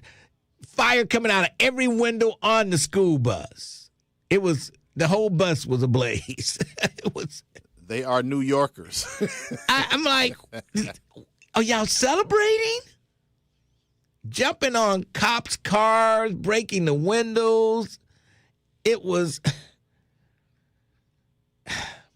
I'm sure the mayor, Mamdani, would probably get the blame for all of that. See, that's because of that mayor, y'all guy. Y'all don't know how to act. I just don't know how you could stop that. I don't know how they could stop it. It was just unbelievable what they were doing, and nobody seemed to, you know, they didn't seem to care. It was just, let's see what we can tear up. Our team won the championship. Let's tear the city up. Yeah, I saw online where a young lady got a Knicks tattoo on her face, and it covered like half of her face. Was it just painted on? Was it real? It was a tattoo, yeah. They tattooed on her face. Oh, my God. Oh, jeez. Yeah. She's going to regret that. Maybe not. Maybe not.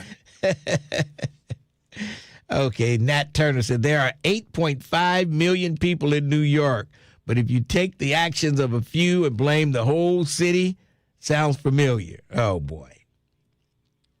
Unbelievable. Yeah, we know there's a lot of people, but still, the greasy wheel gets the oil. I wonder if David Herring's going to show up at the Buzz Extravaganza. And I say a mini extravaganza. Because it's not, I mean, the place is, you know, you're going to be mixed in with hundreds of other people who are coming there, who are regular customers there at the Pike, too. So it's not just going to be for you, for the Buzz. I'm just telling you to stop up, say hi, have a drink, have some food, and, you know, and see some of the people who might be there from YouTube. Yes. Well, I have to be here, Mr. Ware. So and even if you didn't have to be here, I feel so bad that I can't be there. You know, I have to be here. Gosh darn it! And they're just tearing me apart. I know you want to be there so bad. Oh man, it just brings tears to my eyes that I won't be able to make it there. Oh boy. Yeah. How about that? Unbelievable. Vivek wants to get rid of the HBCUs, especially those that are stated funded. Yeah. Yeah, he's trying to close down colleges, and not only black colleges. He's trying to close down colleges, period. Cam Hardy says he's going to be there with his lady. So. Oh, yeah? Cam Hardy will be there? So make sure that's his real lady before you start talking about, hey, Cam Hardy got a pretty young lady here. And then she's at home, So, yeah, make sure you get that right. Oh, boy. That Cat Williams impression that you're doing is really funny. You do a great Cat Williams. I'm Cat Williams doing Lincoln Ware. You do a great Cat Williams. Lincoln Ware, not so much. I don't think so. Somebody said Pike 2 will be packed on Friday anyway. Yes, it will be. But maybe not that early. Not at 4 o'clock. So I advise you to get there at 4. Yes. So, Cam Hardy said, it's my real and only lady. Okay. Yes. Well, listen, make sure you straighten it out with Lincoln Ware before he cracks the mic on and starts talking. Because I don't want Vernon's girlfriend was getting on my case this past Saturday. She was getting on my case. Vernon told me on the phone. I was cracking up. She got on my case. So, I don't want any more of that. Any more of these girlfriends coming at me for just making an innocent mistake. That's all. The Obama Presidential Center, I think it opens up this week, right?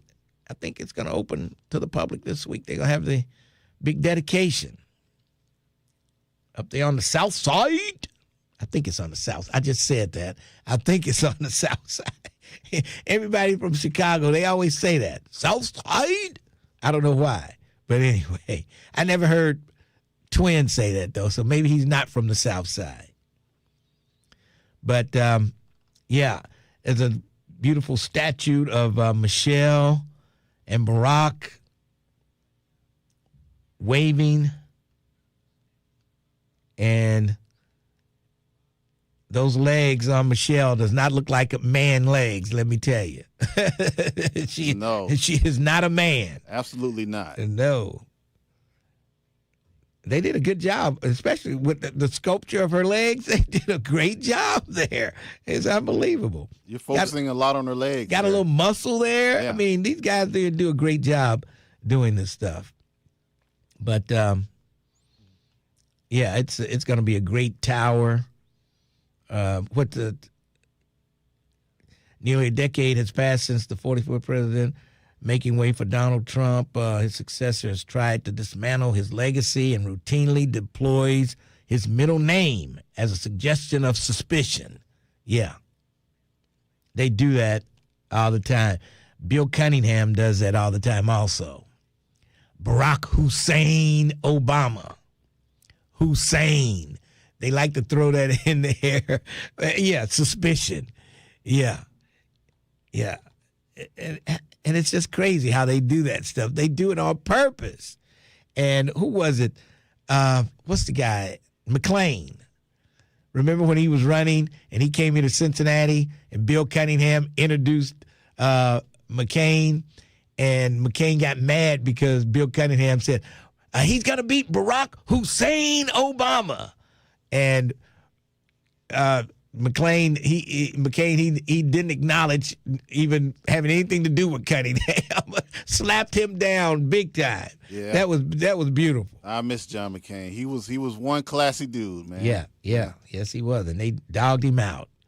Republicans dogged him. Well, the MAGA people dogged him out. Said he wasn't a hero because he got captured and all kind of stuff. Yeah, McCain, and then the one lady said, he's a Muslim, and he stopped her in her tracks. Yeah, I remember that footage, seeing that, yeah. Yeah, I mean, McCain was pretty good. McCain was all right. It should be more Republicans like McCain. Let's take a break, and then we'll come back. 513-749-1230. Lincoln Ware with you. 1230, The Buzz. Cincinnati. Want to stay plugged in with 1230 The Buzz and get the inside scoop sent to your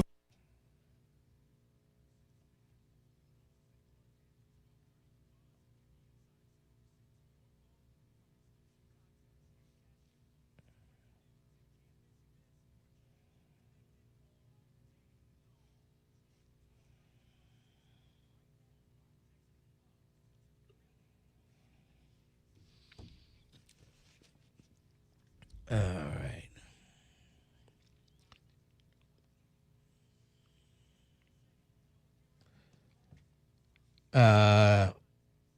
Oh no, I didn't see that. Is he suing him? I didn't see that. Let me find that story.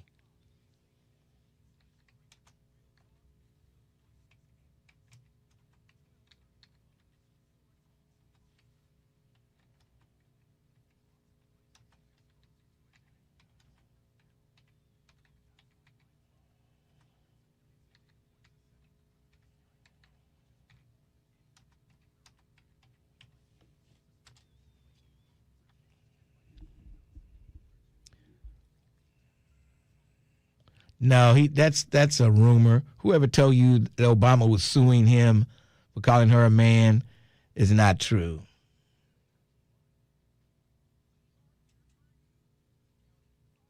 Not true.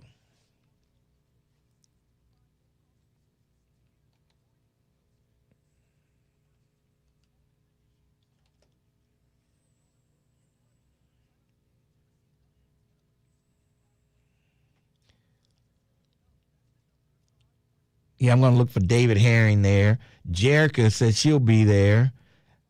Tierra Powell will probably be there. Since I won't be there, of course Jerica will be there. Of course. You don't want to be around the perverts like me. Unbelievable.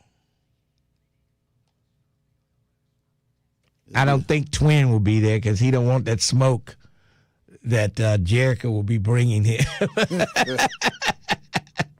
I don't think Twin will be there, folks. Because Jerica will be bringing some smoke for Twin. I don't know who she hates the most, you or Twin.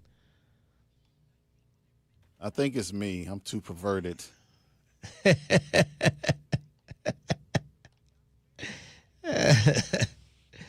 Oh, boy.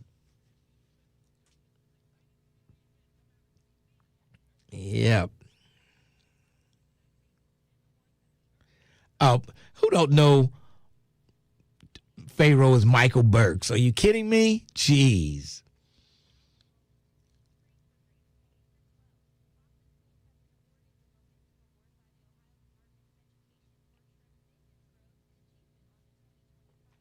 Uh-oh, somebody said she probably hates Twin more than she hates you. I don't know. I didn't even know she hated Twin. Oh, yeah, boy, her and Twin, boy, she gets on Twin big time. Oh. Yes. I didn't know. Well, she gets on me big time. I don't know. I don't know. Are you going live from the Pike? Yes, I'll be on live starting at 4 o'clock Friday. 4 o'clock Friday, live from the Pike 2. Of course, I'll be over at the Urban League Friday morning. Man, I'm going to have to really get some rest Thursday night. This is going to be a long day for me Friday. Yeah, me too. Jeez. Man.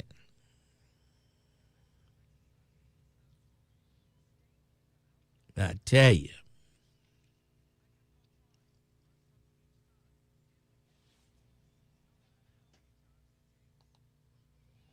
No, neither Barack or Michelle is currently suing UFC fighter Josh Hokit, who sparked widespread backlash by making derogatory remarks about the former First Lady. So, no, they're not suing yet. But, see, I guess they take the high road, you know, Michelle. When they go low, we go high. But if I was Barack, I would come back at this dude. You know what I mean? You got to swing back at him because they know you're not going to say anything, and then they just keep talking.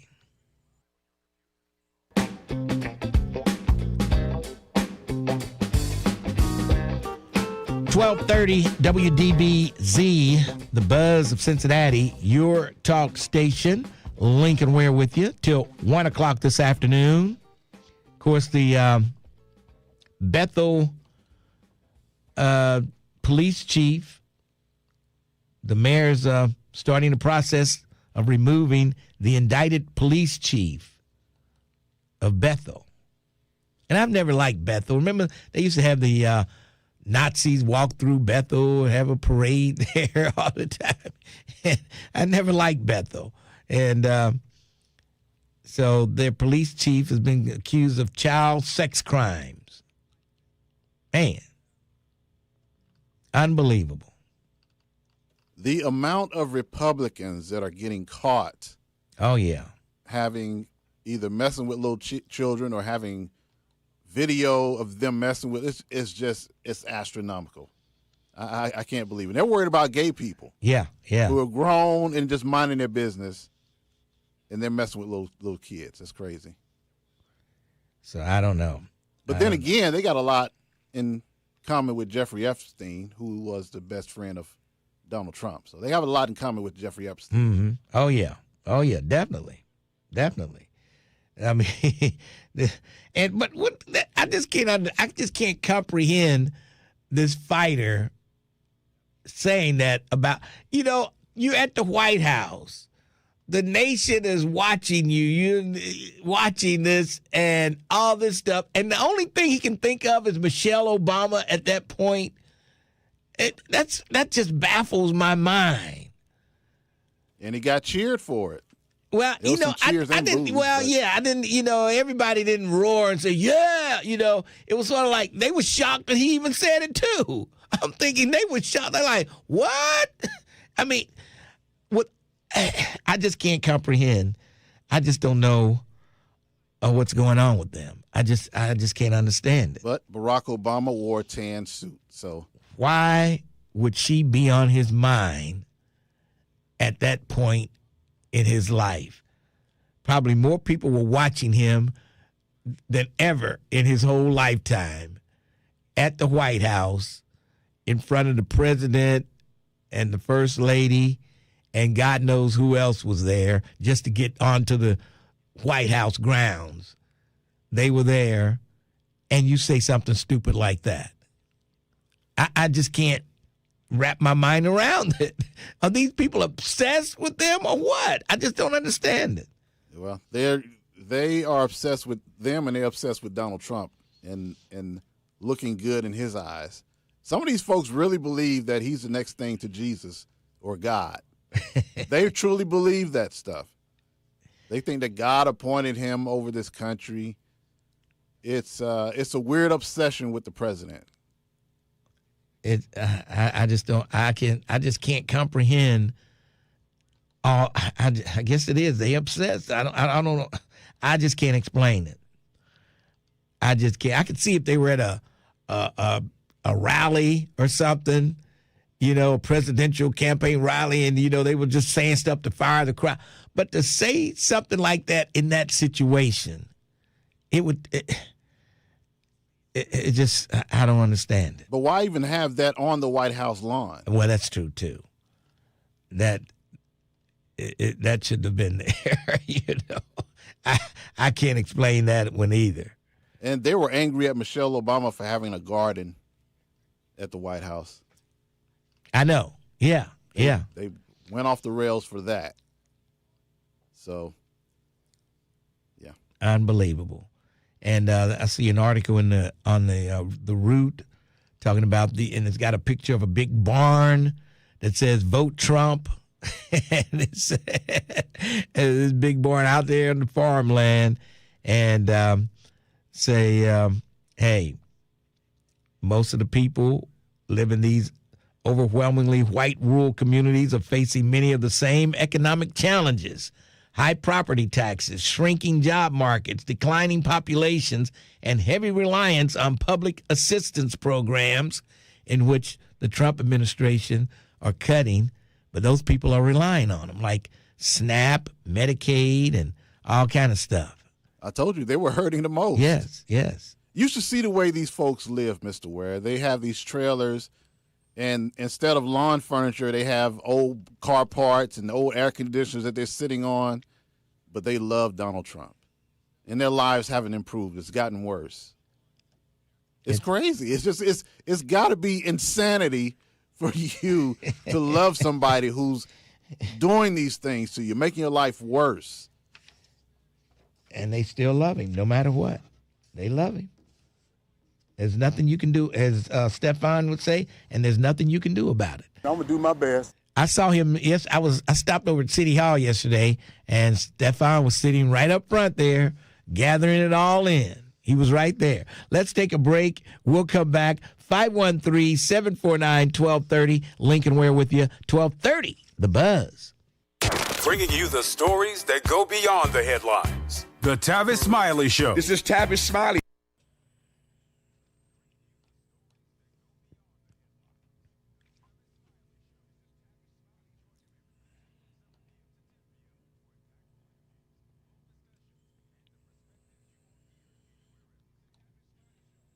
White men make up 30% of the population and 75% of the grapes.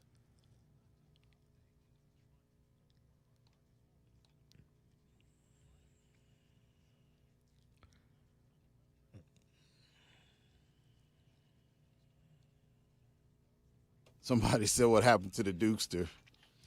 What's today? Oh, today is Tuesday. Tuesday, yeah.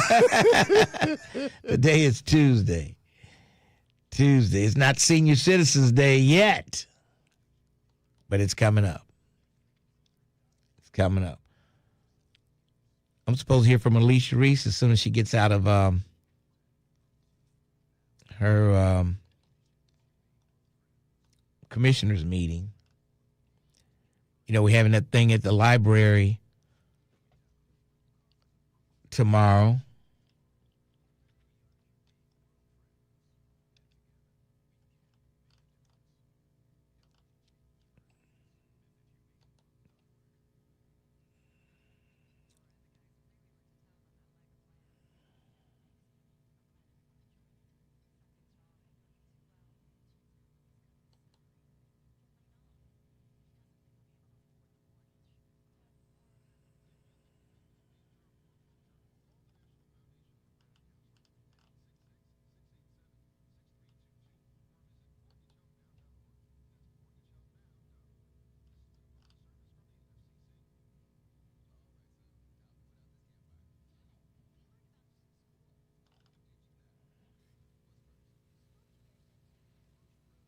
Someone says both Terrence and Twin are cringy.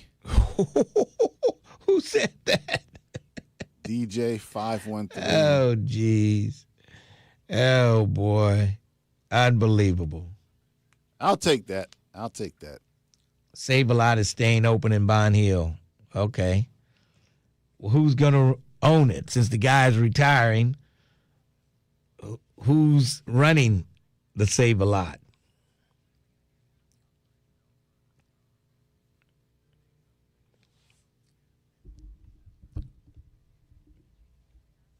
And people get on Chin Ndukwe. Cincinnati, I know there's got to be some black hotel owners in Atlanta. Might be some other places around. We only got one black hotel owner in Cincinnati, a city of this size. You would think it would be more than that, but I don't know.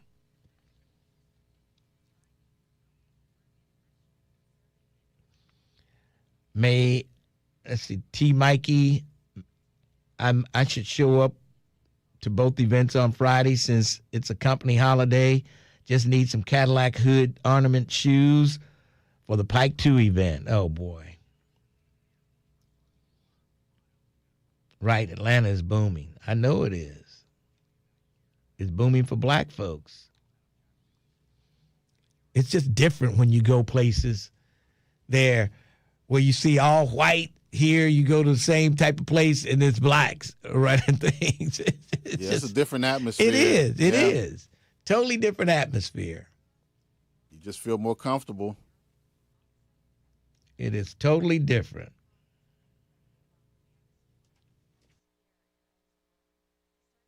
If you have a problem with your drinking, why don't you give AA a call? Alcoholics Anonymous. It works. Look us up. Check your phone book, newspaper, or AA.org. The views and opinions expressed in this program are those of the host and guests and do not necessarily reflect the views of Urban One Incorporated, Radio One, or any of its subsidiary companies. 1230 The Buzz, WDBZ, a Radio One station. 1230 WDBZ, The Buzz of Cincinnati, your talk station. And Tierra Powell is supposed to call in with she's there on YouTube, but she's supposed to be calling in here to give the information on where people can get money to help fix their houses up, how they can get some help doing that. And hopefully she'll call soon if she can get off of YouTube. Yeah, she's unbelievable. Unbelievable. And yeah, maybe some other people can answer. Why does it feel so different when you go out to places in Atlanta than it feels here in Cincinnati? You know, you go to just any type of, even the chain restaurants you go to, and black folks are running the whole thing. The manager, the cashier, everybody. Black folks are running everything at these chain stores, and you just feel it feels different than it feels when you go. You can go in the same store here in Cincinnati. It just feels different. Why is that? Is it just me that thinks that way, or is it everybody feel the same way? I don't know. Let me know at 513-749-1230. Oh, that's right. She's getting her hair done. She says if she don't get finished, she'll call in tomorrow. Okay. How are you getting your hair done and you on YouTube? I guess you got your head down on your phone. I don't know. Okay. Sorry about that, Tierra Powell. You're getting your hair done. Okay. She'll call in maybe tomorrow with that information. Unbelievable. Unbelievable. All right. So we'll have to wait till tomorrow. But yeah, is it just me that thinks that way? Or I don't know. It just feels different when you're around people who look like you, and it feels different going in you could go into the same chain restaurant in Atlanta, and you go in the same one here, and it just a whole different feeling. I don't know. It just feels different.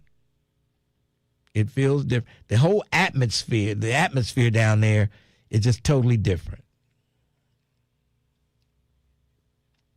Somebody wants to know what's Tierra Powell's name on here. It's Cincy T. Cincy T. I love Atlanta. So glad my job expanded down there. Okay. So there you go. But it's a different feeling. The people are different. Even the black folks down there are different than the black folks here. You know, not just the white folks, even the black folks are different. Yeah. Everything is different.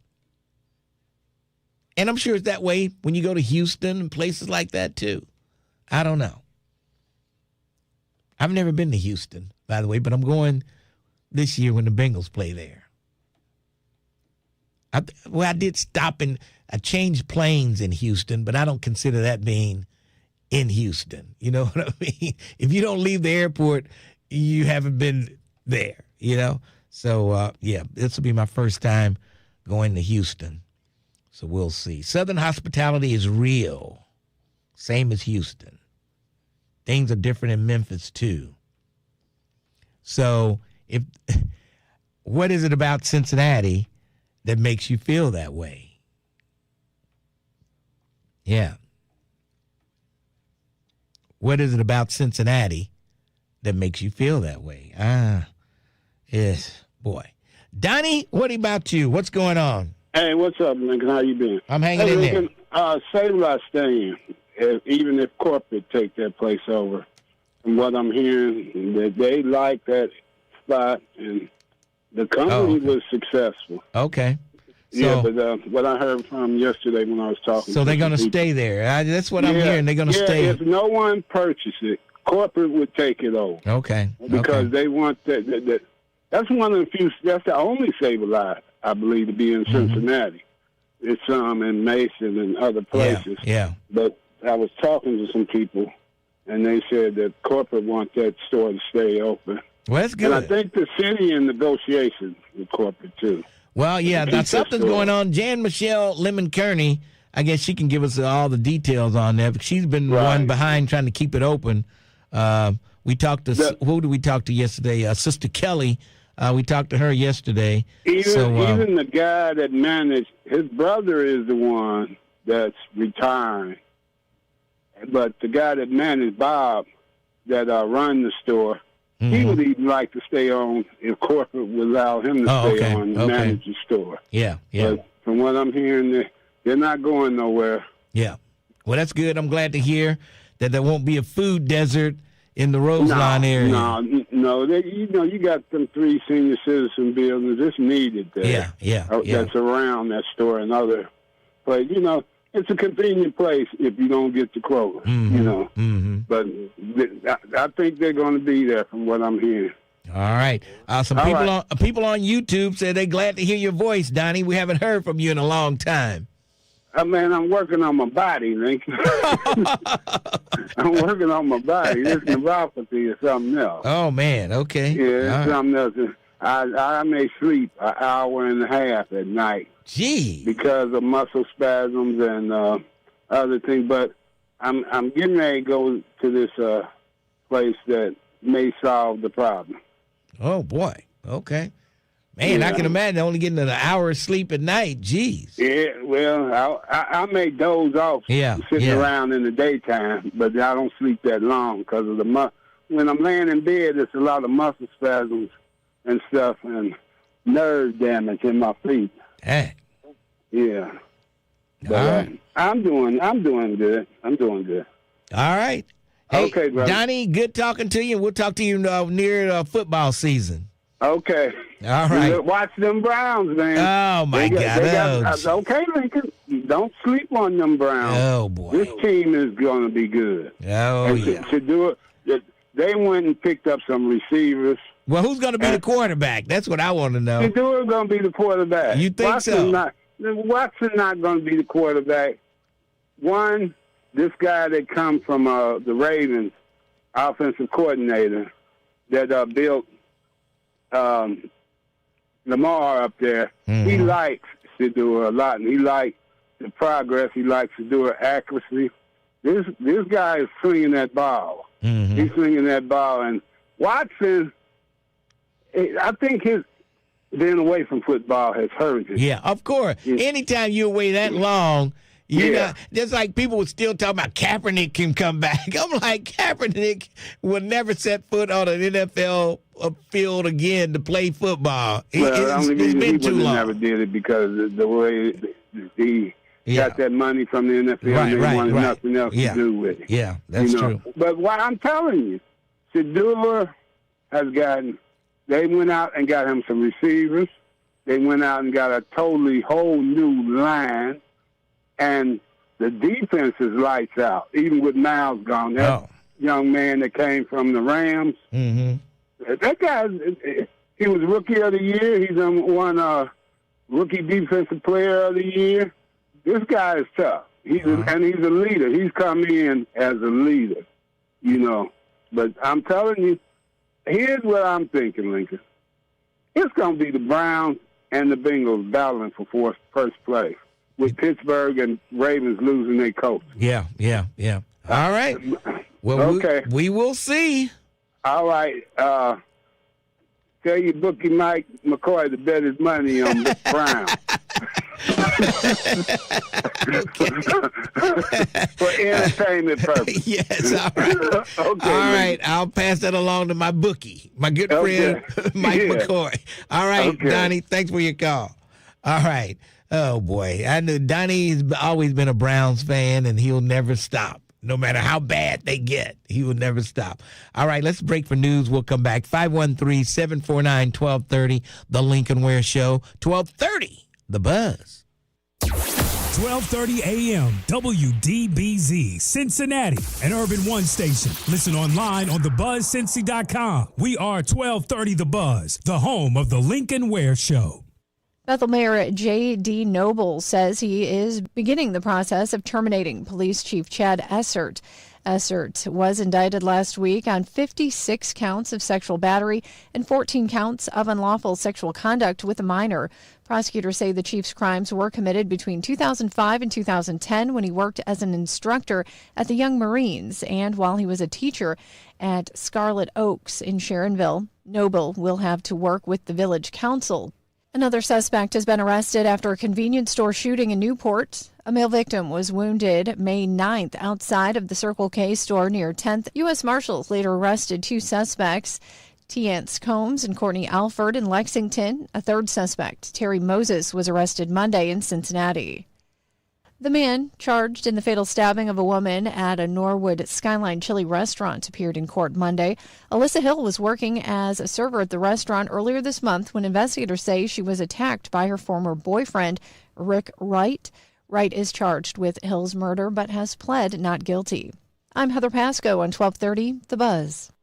You have an opinion. You've got something to say. And that's the reason why we're here today. 1230 AM The Buzz, your talk station.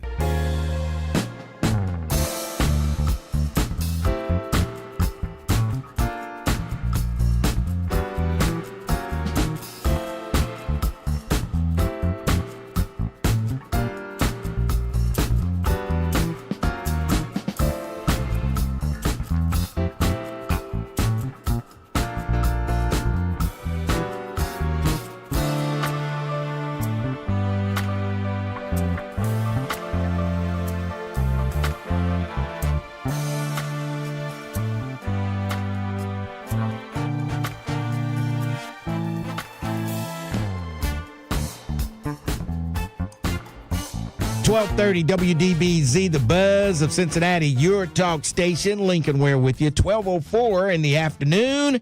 And don't forget, join me this coming Friday. I will be broadcasting live over at the Urban League of Greater Cincinnati. Come on by and check us out for their Juneteenth celebration, the Urban League. Then after that, I'll be over at the Pike 2 for broadcast there. They'll be celebrating their second year anniversary. So, hey, make sure you check me out somewhere on Friday. All right, in the studio with me, none other than Dr. Whitney Gaskins and Delano White is with us. You going to talk to today? I will talk. Delano? To talk. He literally never says a thing. I know it. I just enjoy the conversations. Like I chime in where necessary. That's why I was shocked. I saw him pull up to the mic. You were like, what? Okay, what's up, Delano? He's going to talk today. Well, there's something always going on with the Gaskins Foundation. Always. Tell us what's around the corner. What's happening? Oh, so we have a lot going on. The animated series. Let's start there. Yes. Yeah, our show, we released our fourth episode featuring Katherine Johnson. Mm-hmm. So last month was Madam C.J. Walker. Yes. Where someone was featured. You were featured in that one. Yes. And then I was in that one. The month before that was Beethoven, and you did the song for Beethoven. Yeah. Yes. It was that really was good. I Love Music. It was I Love Music. How did that sound? It was you said, fantastic. we don't want you to sound like the song. We want you to just do something different. It's really good. So check it out. It's on YouTube. It's under the STEM Bop playlist. Yeah. It's the Symphony of Music. It is so good. Yeah. It is fantastic, actually. But what we tell people is we call it STEM Bop. It's music for kids. We tell you you don't have to come in there trying to be Eddie Levert. We want you to not necessarily talk, but almost talk through the song, presented as who you are. I can't even remember how I was doing that. It was good. I love music. Yeah. Anytime. You did. It was really good. So for those who don't know, he actually can sing. He can carry a tune. So it actually came out really, really well. It was good. Yeah. And so how was the Katherine Johnson? It's a really good episode. Okay. So the kids get to meet Katherine Johnson. They learn about her life, a little bit about what she was able to do, right? We weren't able to orbit or even get to the moon without her calculations as a computer. And if you haven't seen Hidden Figures, it tells a little bit more of the story. But we really are introducing kids to people who they should know, but history might erase a little. And we're excited to have them go on these adventures. It's a fun episode. So the voice of Katherine Johnson is Mama Joy. Yeah, so Dr. Joy Moore. Okay. Cruz now, but she used to work at Cincinnati. She worked at UC and Xavier. Yeah. She taught math. And then she moved to Florida. Bachelor's degree from Princeton in engineering. And then she has a math degree as well, PhD in math. And she was the voice of Katherine Johnson. I thought it was a fitting character, right? And what made you decide to use to do Katherine Johnson? Because of the space, all that stuff that's going on now? Think about Artemis 2 and what we were able to see, led by Victor Glover, who also is... Gardner, I think it is. Is it Gardner or Glover? Glover. Oh, I'm sorry. I'm wrong. Loud and wrong. He's fantastic. He actually had a great conversation with us about our show. And so we wanted to highlight somebody going to space. We just had those miraculous pictures. People were able to see what it looked like. It was such a heartfelt moment. We needed that. And we just wanted to highlight someone who made that possible. Yeah. And it was the great timing. It was good timing. It was, yes. Now, what about all the things you were doing down at the Museum Center? How did all that turn out? So we're actually enrolling for the next group. So if you did not get to participate, please take this time to sign up. You can go to thegaskinsfoundation.org, sign your kids up, because our sessions start October through May. September, we do a festival. But come and really enjoy. Every month is a new experience. It's a new topic. They're really fun, engaging. You get to meet people from all over the city, and you just get to have a good time and good learning. Okay, and it sounds like it's time for a party that's coming up. It is time. Party with a Purpose. Tell us about that. So every year we Party with a Purpose started as it's our anniversary. It started as an anniversary party. We expanded it to a fundraiser. Then 3 years ago, we started releasing a book of people in STEM. So every year we highlight 50 new individuals in STEM. So this year is going to be 200. And it's a fun event. I mean, people will know some people. Your favorite doctor may be in there. Your dentist may be in the book. And a lot of what we found is a lot of parents want to show the book to the kids. Yes. Because they haven't seen it. So this year, it's next Saturday. Yep. At the Delta. We're doing a Monte Carlo casino theme. Yeah, it's casino night. But we're doing it with a little flavor. So we're also going to have a spades tournament and a bid whist tournament. The highly requested Uno tournament. Apparently she went to a sorority meeting and AKs said we want to play Uno. So we're going to have an Uno table as well. Okay. Yes. But I mean, and to get out, like you say, you get it in the book. You get the book. People can see all the doctors and people they may recognize. Exactly. And they're all regional talent. So it's not just someone you'll never get to meet. It's just somebody you might not have realized has been doing some really cool, amazing things, changing just our technology, our healthcare system, and it's a good way to honor them and have a good time. All of the money that we raise at this event, we also use for scholarships in the program. So when people ask, like, it's only $25 for me to participate in stimulating Saturdays, it's because of these types of fundraisers. So if you want to support children and you want to make sure that they have access to education, come out to the party. It's going to be a really good time. So come and it's truly a party. Right. Have a good time. What about if a parent wants to get their kid involved in STEM through a summer camp or something? Do they have summer camps that may be a little late for that now? It's a little late, but there's one camp I know that's still enrolling students, and it is high school only. So sorry, if you're younger than 8th grade, I don't think this camp is for you. But if you're looking for a camp, it's the Ethical AI Camp.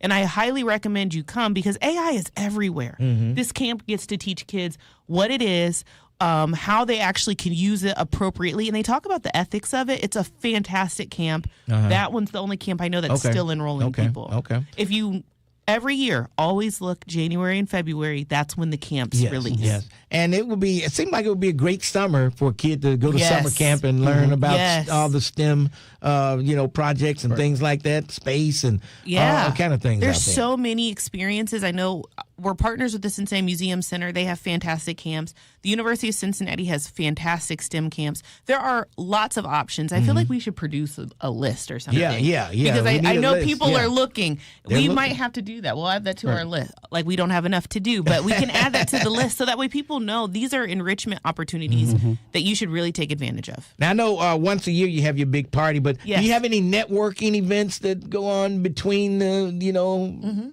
when you have a party, a big party?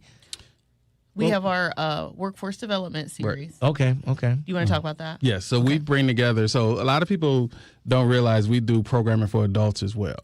So we do a workforce development series. The last one we had was in May, and we're planning another one. Last one had Tommy Lewis. People don't realize he's an engineer. Yeah. So he's actually in the book as well. Yeah. Tiani from Cincinnati Works. And Josiah Brock from City Links. And we talk about those different things. And we are always looking for different ways to engage the people that we see in the book and throughout the year. And it's also things for adults to realize and network and understand what opportunities are available. Yeah. Not everything fits, right? So you might need a program that's after school. We talk to people that are hosting after school programs. You might be looking for a girls program. We talk to them. Like, whatever you're looking for, they're probably in the network. And we want you to come to these events so you can meet those people, so you can either get enrichment for yourself or somebody you might be caregiving for. Now, artificial intelligence is on the move now. It's on the move. Do they have camps for that? Yes, that's the camp I was talking about. Please enroll. Yeah. It's Ethical AI Camp. We have some of the world's renowned leading researchers speaking at the camp. You don't want to miss it. And you want to learn about AI now so you can get ahead of it. Do not let it take you over. Get in front of it so that way you know what you're doing so you can incorporate it in your life appropriately. Right, and it's really two parts. We talk about AI and we teach about how to build AI and how to use AI, but we also have the ethical piece. Yes, because there's a lot of conversations now about data centers. I don't think people realize. Yeah, so there's a lot of conversations about data centers and things like that. So we also are partnering with the Cincinnati Ethics Center. Yeah. So we're talking also, like, you can use AI, but when should you and when should you not? And they need to have some kind of rule that if it's AI, they have to tell you. Yes. Because some of the stuff you say, is that real or they need to do agree. it? Yes. I agree. I think, and we've talked about this. There was a time when calculators were first on the scene, people were saying you shouldn't use that, and then it became accepted. But you had to tell somebody, I used a calculator. And now when you do grants, they ask you, yeah, they do. How much of this was used with AI and how was it used? So we talk about prompt. So anybody knows prompt is what you put in to make it program. We talk about responsible prompting, and also there should be disclosure. I think if you make a video with AI, that logo should stay on there. Yeah, because people think that videos that they're watching are real. Oprah on there. You think it's Oprah talking about this stuff, and it's not them. The deep fakes have gotten so much better.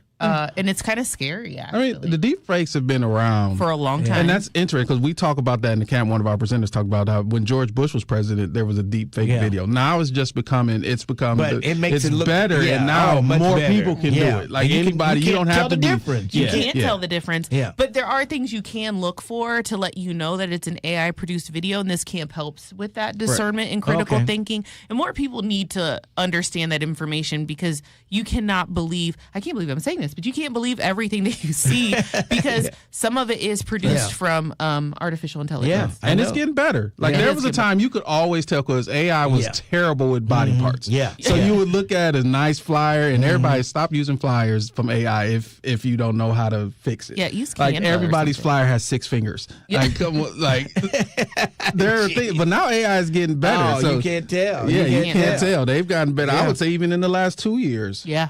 Because I think there was a time where if you put in something and you told it to change, it would change the whole everything. graphic. But now it's gotten more refined where it say, okay, hey, There's too many fingers on this, and they'll fix it. Yeah. So, I just think AI is not going anywhere. I think there should be disclosure. I think if you're submitting something that's written, you should say, I used AI. There should be a page, like a reference page, that talks about how you used it and where even you used it, how you used it, and what you put into the system. Yeah. Because it's not going anywhere. Yeah, and there's nothing. If you're going to use it, don't act like it's your thoughts. It's okay to use it. That's why it's a tool. Just say, I used it for this, and produce whatever it is you're producing.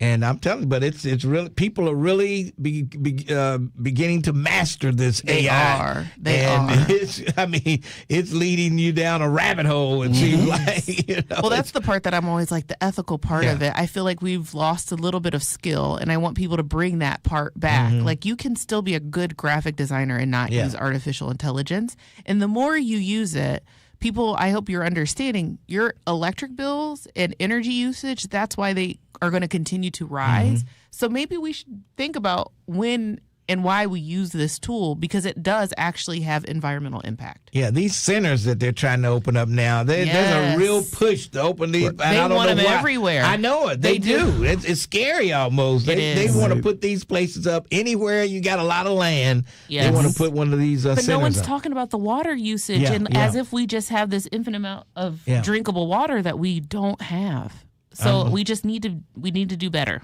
Oh, boy, I tell you. So anything else we missed? I don't want to miss anything. You guys have a lot going on. We'll be down at Juneteenth. At the Freedom Center. We'll be at the Freedom Center. Okay. So we'll be... You can come in here, Lincoln song. So we're trying to do a few things. We'll be playing something. We'll be inside. So we'll be playing... you can watch some episodes. We'll be playing some music, and we'll be doing some hands-on projects. Okay. But there's always a lot of stuff. So next time we come back, because we're doing some things around learning and online learning that we'll be bringing back that is, I don't want to say too much. But it's good stuff. We always have some good stuff. And it's thanks to the community, people using it, telling us what they need. Yeah. We are very responsive to community needs. And so we're building things out as people request them when we can. Or pointing you to where that resource might already exist and live. I'm just thankful that we're able to do those things. Yes, definitely. And make sure, as we get closer to the end of the year, have a list of those camps. Yes. So people can get their kids in early, because you got to get them in there early. It's almost like you have to be at the computer and refresh and get it, because the camps go fast. They go fast. We tried to get our son in one. And a Lego camp. Yeah, it opened at 9. And by 9:03, it was full. It was full. So that shows you have to be on top of it. But that probably means there's other opportunities to have more Lego camps when you see the demand for what the demand is for some of these. We are seeing an increase in demand. We stopped doing summer camps because there were so many available camps that we were like, oh, let's not compete with our partners. Let's just push them. But we're seeing an increase that we might have to bring them back. You better rethink we might need to bring them back. Yes. All right. Well, it's always great seeing both of you. And I appreciate you coming by. Thanks for having us. And I always love having you on. And thank you for letting me be a part of stimulation. Yeah. Anytime. I feel like we might need to bring you back for another song. Because your episode, he does have another song. Which one? The Frederick Jones episode. You do? What was the song? What was Thank you, Frederick Jones. Or We Love Frederick Jones. We love Frederick Jones. Yeah. Maybe so. Okay. Yeah, because you did 2 songs. I did. Okay. And that comes out in September? Yes, because Lewis Latimer's July. All right. Well, so we'll definitely be coming back for that one. All right. Yes. Yeah. All right. Thank you both for stopping by. We appreciate it. Of course. Thanks for having us. All right. Let's take a break. We'll come back. 12:30. The Buzz. Hey, y'all, what up? This your boy, Ricky Smiley. I want to drop you an invite to something a little more personal. This is Ricky Smiley on the Spot, where legends get loud, real, and sometimes a little reckless. Ricky Smiley on the Spot. No script, no rush. Just super real conversation. This ain't your average talk show. Let me thank me. Y'all want to talk about Ladero? That's just a piece of it. Catch the full episode of Ricky Smiley on the Spot wherever you get your podcast and on the Urban One Podcast Network at urbanonepodcast.com. Here at Urban One, we pride ourselves on supporting local and national Black-owned businesses throughout all of our radio markets. Since we began our Buy Black campaign, we like to spotlight some familiar and unfamiliar businesses in our communities. From arts and crafts, restaurants, clothing and apparel, heating, technology, electrical. One thing is true. Black folks have a business for everything you need, want, or could imagine. I'll be glad when they get that tripod for this camera. Yeah, I wonder, is it going to still have a reverse view of I don't know. the guests, or how's it going to work? I don't know how it's going to work. I don't know.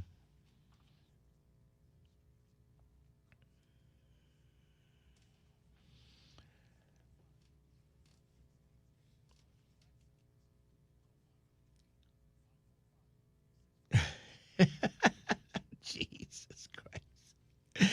Oh, boy. Somebody looking at my eyelids, and my eyelids look heavy. Oh, my God. Oh, mine are definitely heavy. I've been fighting it since I came in this morning. Oh, boy.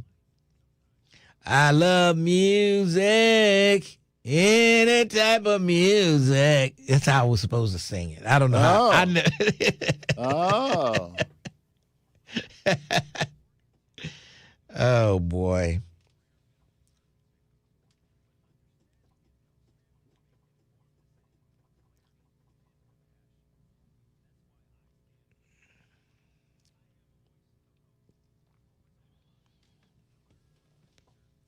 Oh, yeah, I forgot. Tierra Powell said she was going to call in after her hair appointment. And I forgot about the hair appointment. I'm like, where is she? That'll be about, 3 o'clock this afternoon? Right. Yeah. Yeah, she might get finished in time for tomorrow's show. Get it fried, dyed, and laid to the side.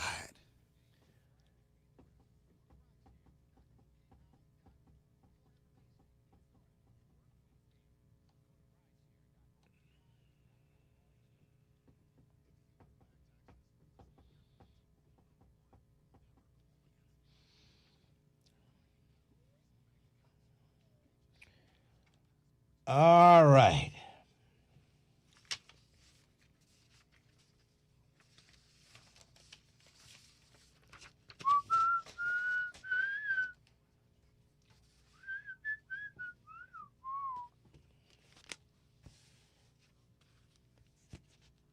My head's getting cold in here.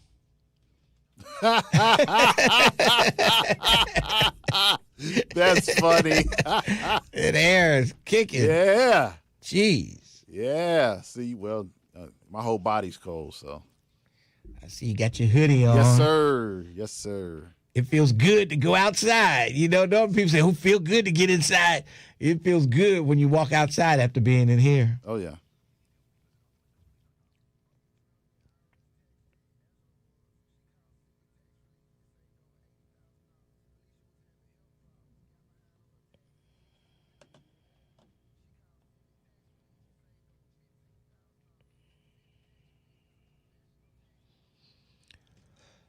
Woo!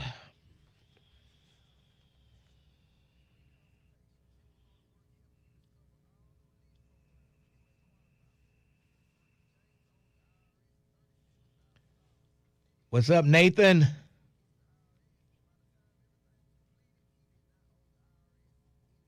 The air conditioner is the only thing that works good at the bus. Oh, that's brutal. It is. I know it. Thank you, Walter. With friends like you, who needs enemies? About it. Get into it. We're here. Get on up. Everybody. 1230 AM WDBZ, your talk station. 1230 WDBZ, the buzz of Cincinnati, your talk station. Lincoln Ware on a Tuesday afternoon. And Alicia Reed's going to stop by a little later on, talk about the event tomorrow at the main library downtown. Stefan, how you doing?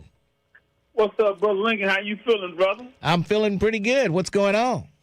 Hey, man, what's going on? I'd like to recap, my brother, when we had Mark Jeffrey on, but I want to stop there first. I remember this past Saturday, some young ladies I was sitting with, and we had a great conversation about ending the senior taxes on their property after they retired. Yes. You know, and we had a great conversation. I even heard about 3CDC might be running the finance department.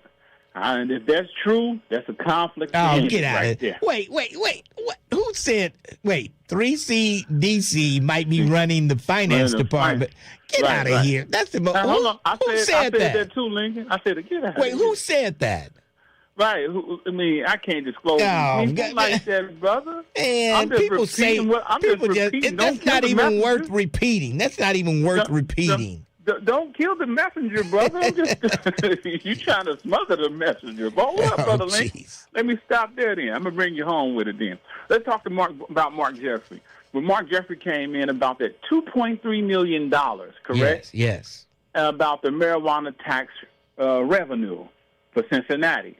He said he wanted to do expungement records, brother. Brother Lincoln, that is free, Brother Lincoln. That is free to expunge records, brother, because I did it myself years and years ago. Brother Lincoln, that's free. So looked like he wanted to get the lawyers paid some of that money to do that. And then hazard lead poison paint, right? Mm-hmm. He said about the lead poison. Lincoln, Brother Lincoln, they just got a program. It's called the Urban Development Lead Hazard Reduction Grant Program. They got $4.4 million to deal with them problems with that money. Sound like you're trying to get his buddy's organization paid to actually train the people about lead poison. That is sad, man. That is sad. You got the Cincinnati Minority Cannabis Group that came in your radio station teaching these youth, have like a seminar with real doctors and explaining to them what's in the marijuana and pregnancy. That money should go to that organization, Lincoln, that teach these kids to host something, Lincoln, host different events and teaching kids that. And it's crazy, too. But watch this part. Why the hell they ain't got no CPR and BLS classes, basic life support classes? In these communities, Lincoln, somebody gets shot, they don't even know how to stop a gunshot wound. Somebody get hit by a car, they don't know how to stop the bleeding. They need them in every damn community, Lincoln, CPR classes at these storefronts. Even they got a storefront on Vine and Green, where a lot of guys be at. That's that oldest property. They need a CPR class in there. Have hosted in there. Pay organizations like that. People got property like that in their storefronts, Lincoln. It makes sense, man. CPR in neighborhoods, and somebody gets shot, they know techniques, what to do, the tourniquet, how to stop the bleeding with the gauze, all that. They're not doing that in these damn communities, Lincoln. They don't give a damn about us, what we got to do for ourselves, and that's why I'm coming over to tell you about this. Well, maybe we should have some kind of, if they approve it, maybe they have some kind of little board to, oversee how they're going to spend that marijuana money. Right, because it's sad. They got to, don't disrespect the man, Mark Jeffrey, but he shouldn't be looking over that. I think somebody black should be looking over that. Well, who says he's looking over? He just wants to get it passed. Then we'll deal with. And once they pass it and say, okay, we're going to take that money from the marijuana tax that's coming into Cincinnati, once they get it passed, then we'll figure out what we're going to do with it. No, well, first of all, they got to have the right organization that's going to help come up with ideas and plans that's going to benefit the community. Yeah. Not just give money to their buddies and their organizations who they want to give it to. No. That's why we behind the 8 ball a million times, because they keep doing the same old stuff. It's not working. But hold up, Lincoln. Quickly. Miss Cheryl Long. You see that? What she's trying to do? To take over the to take over the Cincinnati Recreation Commission. That is not cool. But I don't understand the work. I thought that was a department of the city. I thought she had full control over it. No, she don't got full control because the Cincinnati Recreation Commission got their own commission board, Lincoln. Yes. Don't get me wrong. So, see, in that amendment, you got the duties of directors of recreation, members, and power. They see what they want to take control of that, concessions and the privileges, admission fees, even the Cincinnati Recreation Commission and they members. It's all in there. She did emergency. She needed to just back the hell up. Focus on the police and the firefighters. Quit worried about something else. Somebody's putting that in her damn ear to do that. Oh, boy. That ain't cool. Yeah, I'm sure she just didn't come up with that out of the clear blue and say, oh, let's do. Yeah, somebody from the Park Foundation, Park Board, or somebody is behind this. Trust me, I know. Those people at the Park Board and all that, there's something else. They ain't behind it, Lincoln. I know behind it. You remember I just said earlier about a finance, 3CDC? And I'm not mistaken, 3CDC finna run this recreation center that's getting built. So I'm just thinking 3CDC might got something to do with this one. Watch this, Lincoln. Who really controls 30 the seconds. recreation? You got 30 seconds. 30 seconds. Quick and fast. Who really control the recreation under this ordinance? City manager control employees, blah, blah, blah, right? Yeah. And the debate. But nobody's not asking questions about this. Does the Recreation Commission lose the political power?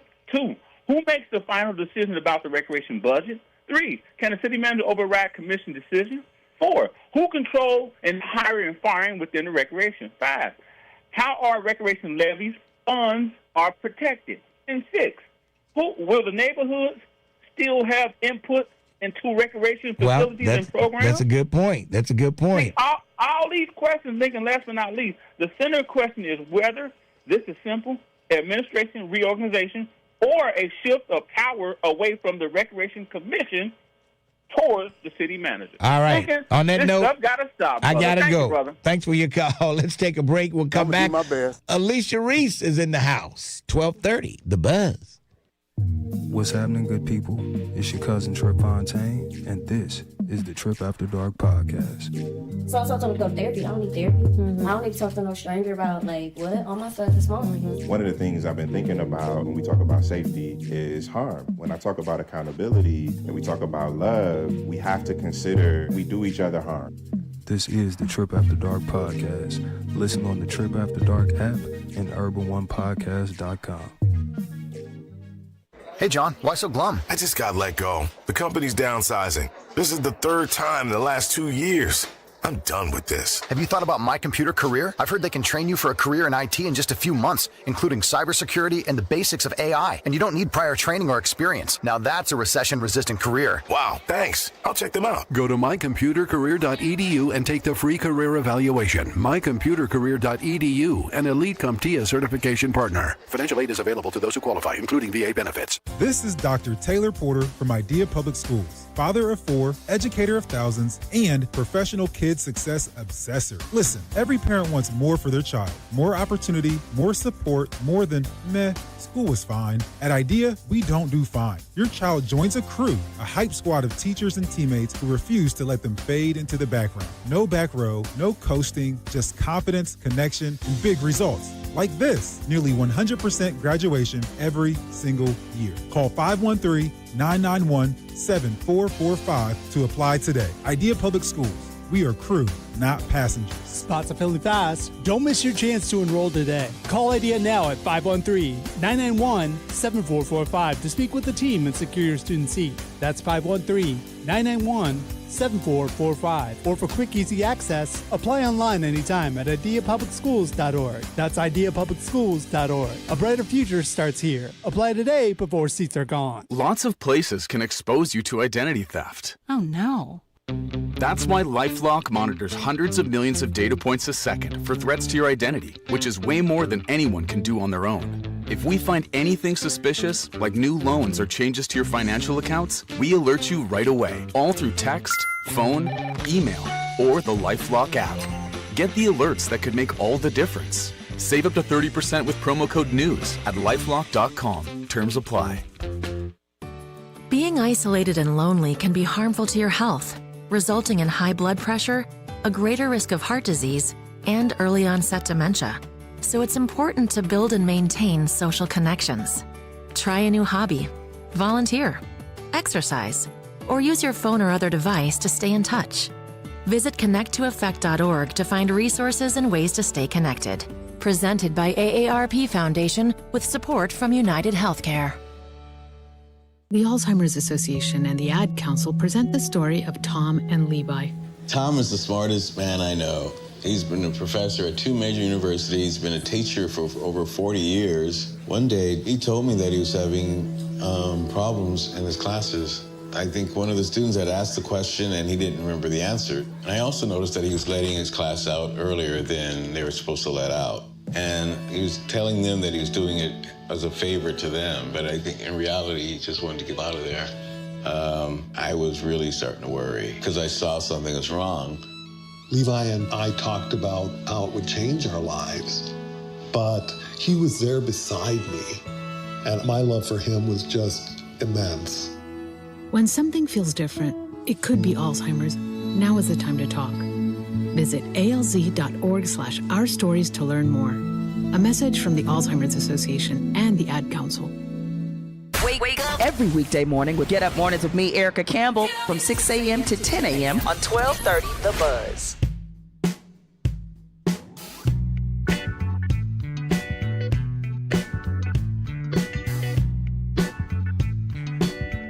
.1230 WDBZ, the Buzz of Cincinnati, your talk station. Lincoln Ware with you. In the studio with me, none other than Alicia Reese, Hamilton County Commissioner Alicia Reese, and having a big event tomorrow at the Cincinnati Public Library. Yes, Cincinnati Black Music Walk of Fame. We had an amazing event at the Hard Rock Casino. I want to thank everybody that came out. I mean, it was incredible. And we have an exhibit there now.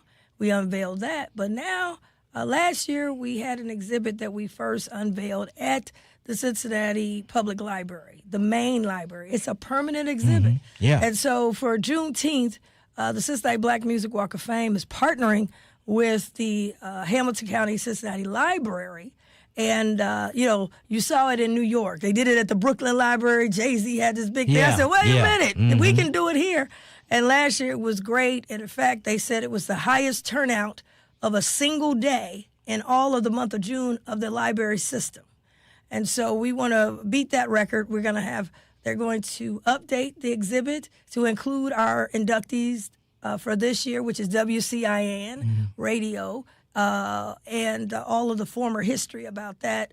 And then it will also include Heat Wave. Mm-hmm. And so it's going to be an upgrade. They partner with the University of Cincinnati. And so I'm excited to see how it comes out. And we got the original stars. So we'll have that. We'll unveil that.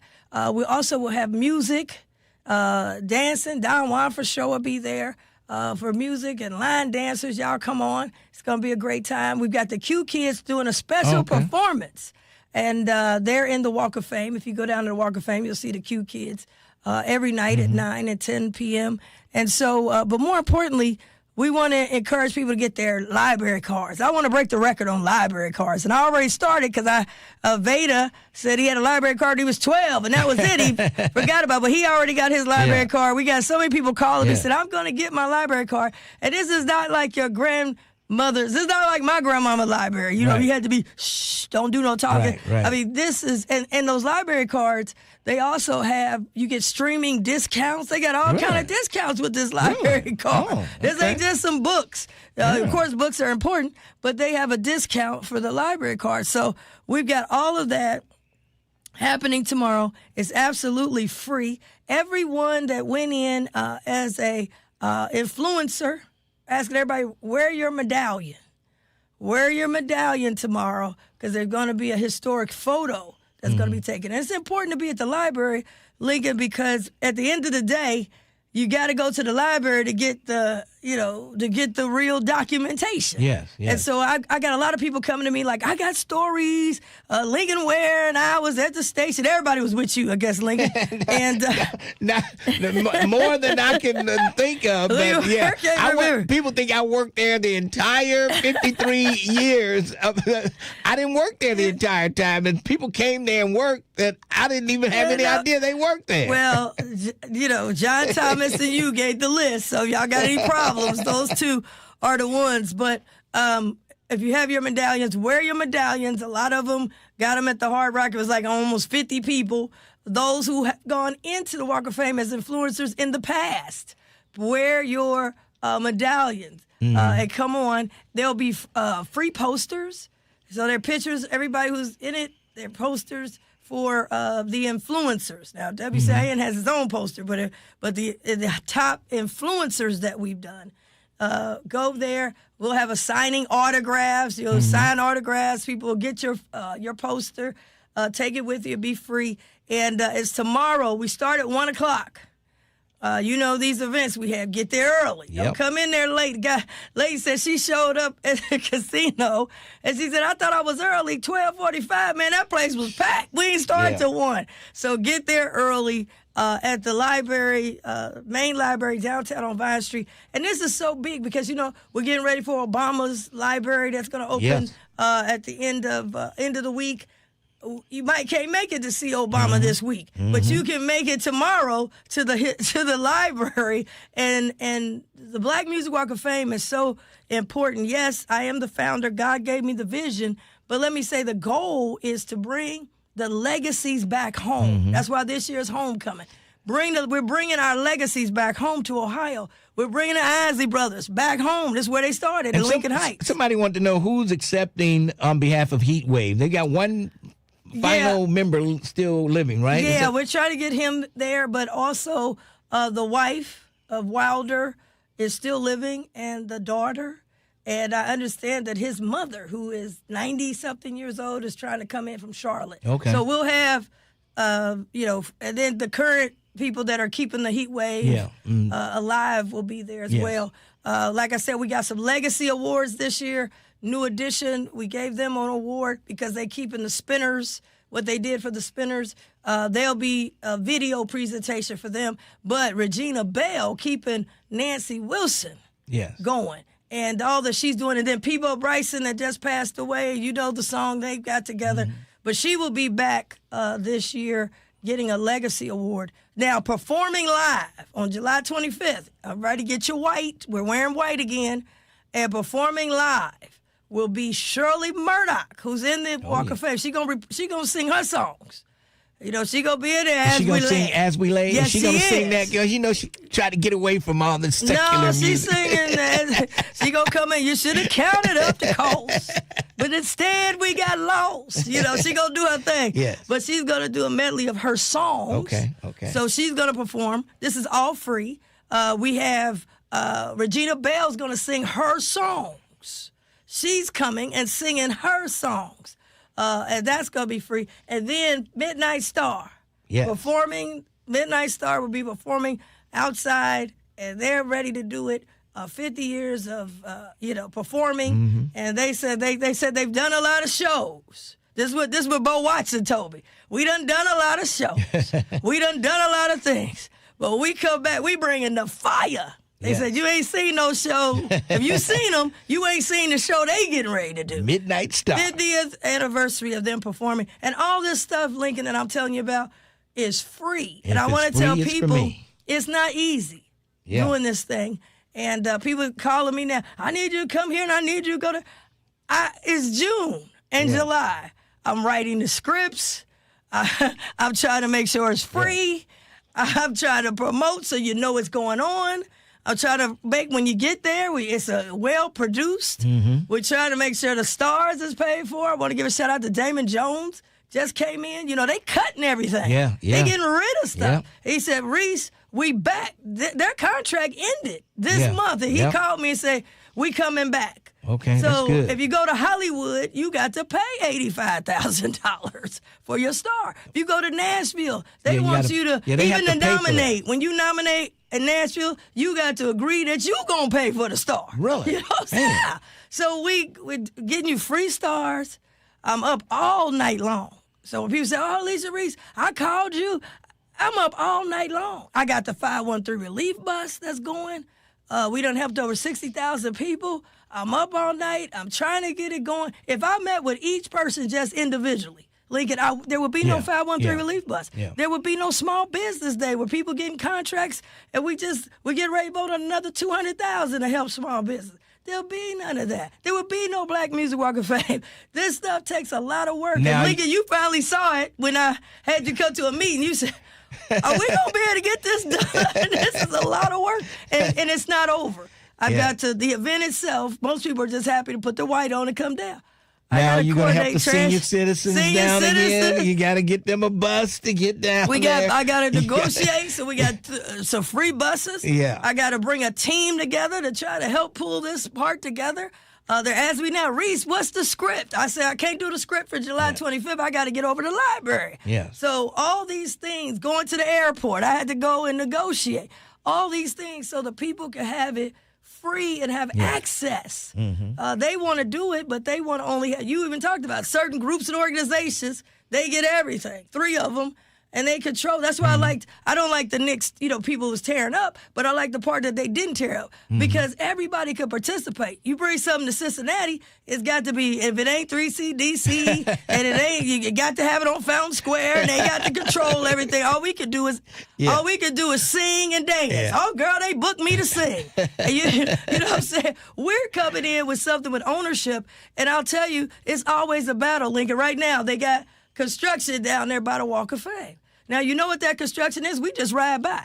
They building a $5 million wall so they can put rich people's name on it. We'll show you we've got a wall. Down the Walk I remember the old wall. The wall costs almost as much as the Walk of Fame. Yeah. Well, they're building it. Then they told me they'll be done with construction. I know the little game. They wait till we had a jazz festival and everybody got construction. Right. Make it very inconvenient. And even the stadium had construction last year. Remember, they didn't have the TVs going I had to put my foot down and we got the TVs. Now they're going to be finished this year. I'm on the administrator. I'm on record. Y'all see me. I've been talking. He claimed it's going to be finished, but I've been on top of it. Yeah. Lincoln, we're not even listed on the riverfront Wayfinders, the street name. That's great. We're the only thing on the banks. Now, who was responsible for that? I ain't going to say no names, but it ain't the county they claim. But the point is, how do y'all list everything else but the Black Music Walk of Fame? Lincoln, we don't even have a brochure. And they put clickers on me and didn't even tell me they putting clickers. But look what God did. We got over 300,000. So this year, I need y'all to help me get over 350,000 people with no brochures. You see what I'm saying? No street. Are they going to correct that? Are they going to correct that? Well, I'm not in charge of it, but I've been putting some, because people don't even know where to go. Yeah. It's a lot of people. I sat in my car one day, and they had the tour buses come. And they went into the Freedom Center. And I just sat there. These little old ladies, black ladies, they walking around the banks. They, they looking. I finally asked us, y'all know about the Black Music? Where's that at? Yeah. They didn't put us on the schedule. Jeez. So I'm just saying, with all of this, I've let people know when they say, why is the Legion Read so tight? I can't sit down with every person individually. I got to fight every single day. But we're winning, and I thank God, because God is the reason that we're successful. But Lincoln, they got had to meet with the park board people. I said, now, wait a minute. You got all this construction going on. You said it was going to be done. Oh, well, it ain't done yet. But by the way, we like to put a tree in front of the Black Music Walk of Fame. Claim that people are going down there looking for a tree to be in front of the Cincinnati Black Music Walk of Fame. Now, Lincoln, they got 100 acres. Trees are everywhere. And they say, we want to name this tree after this black man that they done found in the library who ain't no musician. And we going to put a placard up and all that. No, you're not. You're not going to hide us. If you look for Marion Spencer, you got to go through the woods to find Marion Spencer. When you go to Harlem, it's standing, the statue is way up when you drive in Harlem, so you can see it. But we got to stop this, Lincoln. We've come into a point where black people can only be consumers and mascots. Yeah. Is they got, we going to their thing. I mean, they're booking our people. They booking Rick Ross and all. How you going to book Rick Ross and don't tell him it's a Black Music Walk of Fame down there? You hollering Big Meech and Larry Hoover and all that. So I'm just saying we're in a bad situation. And so for those of us who are elected, we got to speak up. We might not win, but we got to speak up. Because they're going to say, you elected these people. They never spoke up. But all of this that black people can't do anything is so important. Juneteenth. We're going with Juneteenth tomorrow. Library. Be there. Black Music Walk of Fame. What time? 1 o'clock. Get there early. But I want you to remember something about Juneteenth. Because I got people saying, I voted for something. I wish I could vote for something and go to bed. Juneteenth, they voted for it. They voted for us to be free, Lincoln. But we wasn't free. Somebody had to get off and go to Galveston, Texas, and fight, even though we had already voted. And that's why we got Juneteenth. So just want to tell people that. The other thing I'm working on real quick is electric bills. Now, I don't control your electric bills. I ain't on the PUCO, Public Utilities Commission. I don't appoint to them. But I got to speak out. People getting squeezed. Duke Energy does not need an increase at this time. And they're asking for one, right? Over 30%. Oh. And so the Supreme Court said that they have the right to ask. But I'm saying PUCO, you have a right to say no. The PUCO is appointed by the governor. I've got a hot letter out to the governor on behalf of the citizens of Hamilton County. I'm asking him to have a moratorium on increases of gas and electric bills at this time. And then secondly, if he can't, I need $1 million fund so we can get our bus out there to help people with their bills. Just wanted to let you know that. All right. Alicia, I'm out of time. All right. See everybody tomorrow. See you at the tomorrow. library. 1 o'clock, 12:30. The Buzz. Lincoln Ware is on demand. On demand. That's right. Listen to the Lincoln Ware Show when you want. Oh, I like that. Get all the news and info, world events, entertainment, sports, and everything happening in and around Cincinnati and the tri-state. On demand. The Lincoln Ware Podcast. Go get it right now. Wherever you get your podcasts. Or go to thebuzzcincy.com and click on Lincoln Ware Rewind. Council on Aging is celebrating 55 years of service to older adults, people with disabilities, and caregivers in our community. When you need help for yourself or an older loved one, contact Council on Aging for unbiased advice, information, and connection to community resources. Details at 513-721-1025 or online at help4seniors.org. That's help4seniors.org. This Juneteenth, please join me, Lincoln Ware, as I broadcast live from the Urban League headquarters, 3458 Reading Road from 10 till 1 on Friday, June 19th for their 5th annual Juneteenth celebration. There will be free food, activities for the kids, information, and resources about job preparedness, financial empowerment, and entrepreneurship, plus a chance to win tickets to the Cincinnati Music Festival. Don't miss this exciting community event. Come out and see me at the Urban League Juneteenth celebration, Friday, June 19th from 10 to 1 at the Urban League, 3458 Reading Road.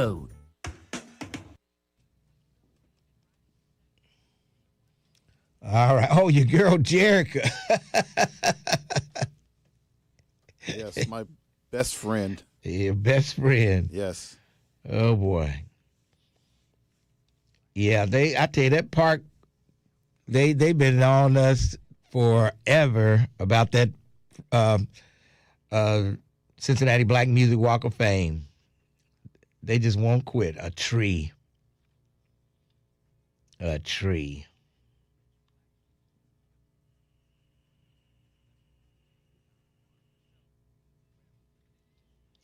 Janice, you ought to come up to the Pike 2 on. It might not be your cup of tea, Janice. I don't know. Come up and get a cup of tea, Janice. Miss Janice. Oh.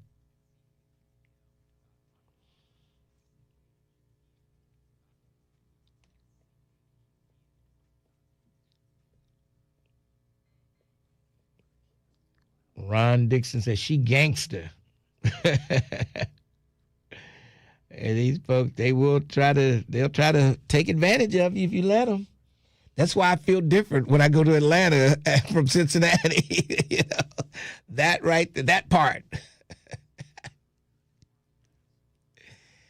Oh boy.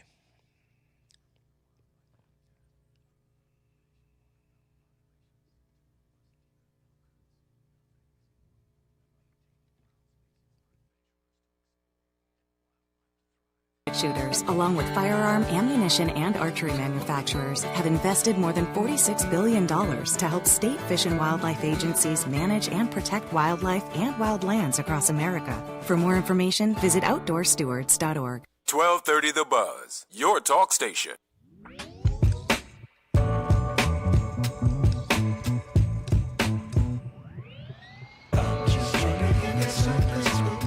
1230 WDBZ, the Buzz of Cincinnati, your talk station. Lincoln Ware with you, and we don't have much time left. Jerica, what's on your mind today? Hey, Lincoln. So I've been in and out. What are the details for Friday? Because my plan is to come up. Just the Pike 2 on Springfield Pike at 4 o'clock. I'll be broadcasting live. And are we going to be wearing name tags so we know who everyone is? No, nobody. I don't know anything about no name tags. It's just why? If we don't have name tags, everybody all night is going to say, Lincoln, is so-and-so here? Who's here? Well, the thing about it, if it were a thing just for the buzz, you know what, I might do that. But this is like, we just it's just gonna be some people there. They got their own crowd there too, so I don't know about the name tag stuff. You just have to ask people if there's somebody you might recognize. I'll call them out while I'm there, but still, I don't know. I don't think the name tag deal. I'll say, there's Jericho over there, and then people will know who you are. Who has said that they're coming? I know Tierra better be there. If I'm coming down, I need her to show up in the place. I'm not Has sure. anyone else said that they're coming? I'm not sure who else. Cam Hardy says he's coming. I don't know if Vernon has to work. He might be off. I know he will probably be there. Is Lady C going to be there? Maybe your friend Twin might be there.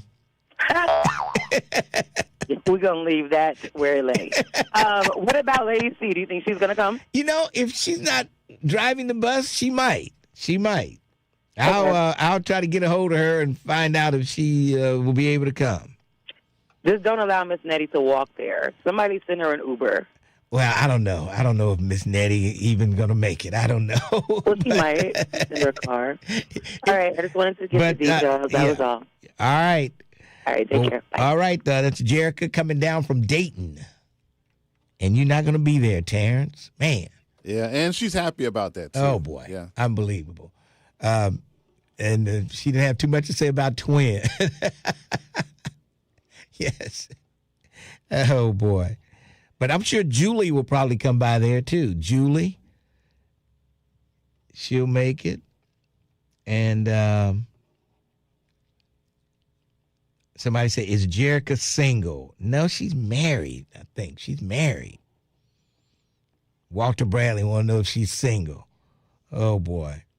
Unbelievable. All right.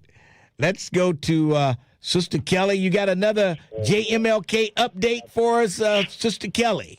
Yeah, Mr. Lincoln, thank you. I normally don't call back-to-back because I know your rules, but I got to tell everybody. Yesterday when I came on, the Cincinnati City Hall Juneteenth celebration, I was telling everybody, come at 11 and we're going to get started at 11. Yes. But there was a tragic accident, and there is going to be a funeral next door that's going to kind of bump into. So we want everyone to come at 12.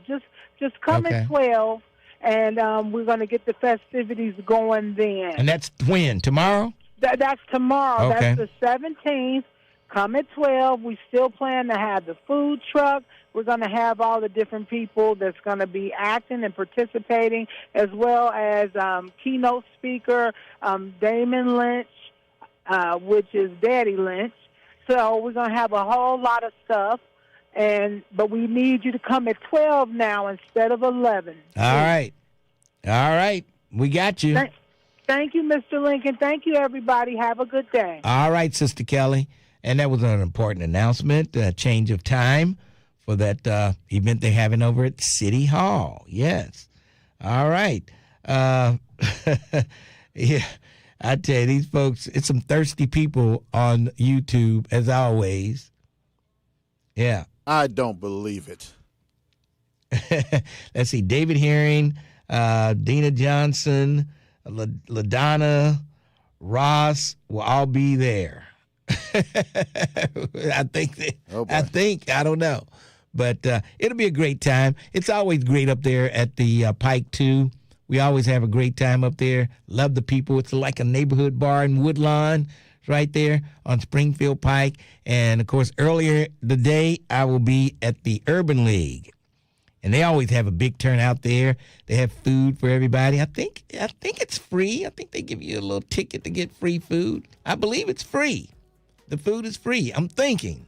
Don't quote me on that, but I'll find out. But I think it's free at the Urban League. So stop on by there and check us out. All right, that's going to wrap it up for me. I'll see you tomorrow morning at 10 on 1230, The Buzz.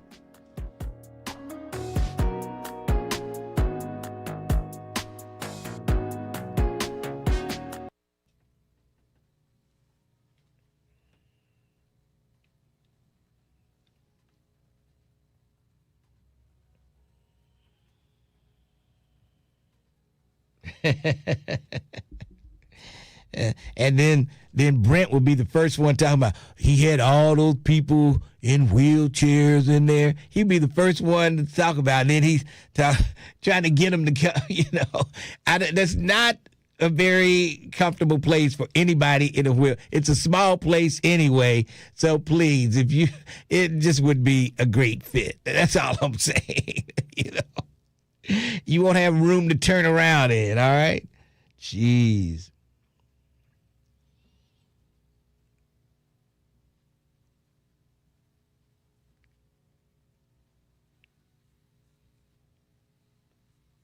Invite Ashley Kirkland to the Pike. I don't think she'll be. She has to work Friday afternoon, so she will not be there. Somebody's got the hots for Ashley Kirkland, huh?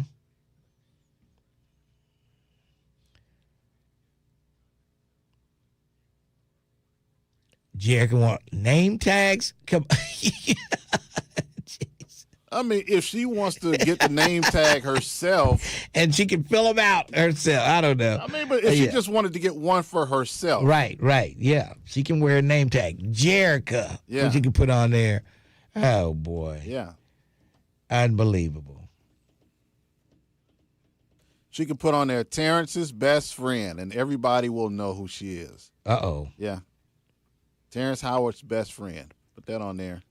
Yep.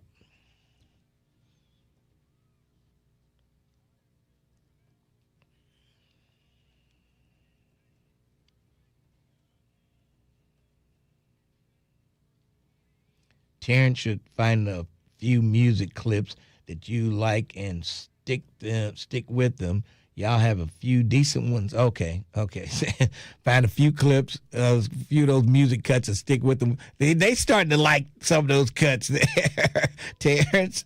The people are starting to like some of those cuts. I mean, I try to take some time out to just go through the YouTube audio library and just see what sounds good. Yeah. I mean, yeah. They sounded pretty good. Some of them, I'll give you credit. Sound okay. Send the access bus for Bill so he can give Lincoln his Sunday Soul Classic request. That'll be funny. He'll be standing next to you the whole time. And then what about back in 19? Oh, boy. Unbelievable. I'll be there, D. Kimberly will be there.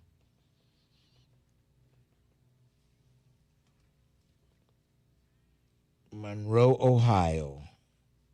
Are you coming out, Terrence? Terrence has to be here to work the board if Lincoln's doing a live remote. So, no. So what did they say? They asked, was I coming out? Oh. Now the real Terrence Howard will be right here. Yes. Wishing he was there amongst all of the beautiful people there. Brent wants to be recognized to make a name for himself by talking on your show. Right, you're right. You're right, Janice. You got that right, Janice. Miss Janice taking shots at Brent. Oh, boy. Woo. That is cannon fire I don't want to be in front of. Janice shot a round across the bow. Across the bow. Oh, yeah. Boy. Yeah. Last time I was there, I had to park at Family Dollar across the street. Well, if Family Dollar's open, you might want to be careful about parking over there. They might not want y'all, Parking is at a premium there, I will admit. You might have to park on one of those side streets and do a little walking.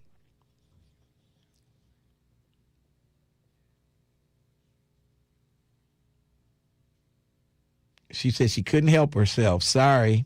But she's right on point. She's right on point. Janice, you are right on point. Even Miss Janice, no, I don't, but thank you for all the attention, and Lincoln appreciates you taking up for him. Oh, Jesus Christ. Oh, boy.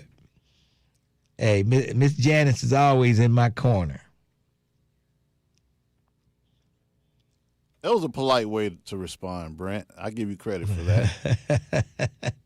You don't want no smoke with Miss Janice. We love Miss Janice. I'm glad she got her way on YouTube and she can join the conversation. Yes. Miss Janice can give you a tongue lashing, though. Yeah. You know, if she wants to, she'll get you. We'll appreciate Miss Janice. I'm sure Brent appreciates Miss Janice, too. So, yeah. Now, what are those emojis, the little smiling? What is that? What does that mean? It means they're laughing. They heard something funny. So David Heron is really laughing. It's really funny. I don't know what he's laughing at. I don't know. Maybe the beef with Miss Janice. Janet said, I'm not taking up for anyone, just an observation. There you go.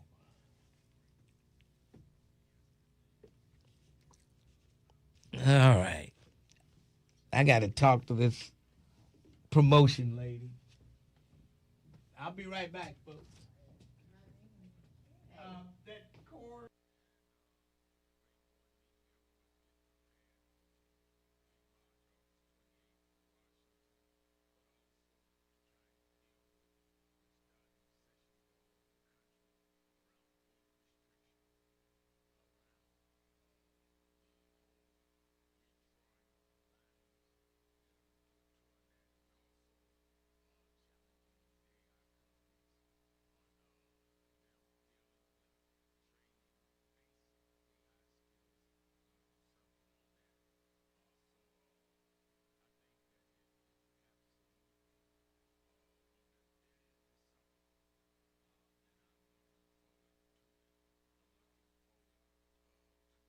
Off? Oh, we're back. Okay. I just turned your mic off because I didn't know what you were going to talk about over there. No, we were talking about the remote. Okay. I just turned the mic off. Talking about the remote. Somebody said, keep us company, Terrence. Mr. Ware, till Mr. Ware returns. Oh, boy. I'm just reading comments. I don't know I see them all the time. I don't know what they mean. You know, it looks like somebody's laughing, but it could look like, I don't know what it looks like. Well, they got different types. Yeah. You got the laughing, the crying, the angry. Yeah, right. I know the one with the tears is the laughing, the crying, I mean. Well, they have some with tears and laughing, which means you're crying so much that you're in tears. Yeah. So, yeah. We need a beer and wine summit from Auntie Janice and Cousin Brent at the Pike, too. Oh, boy. First round on me, Jerica, appearance fee.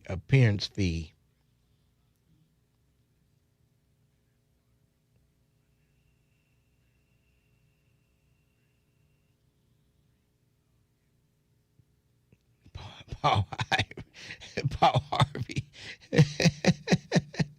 Paul Harvey wants to ride with Jerica. Oh, boy. Oh, jeez. Oh, boy.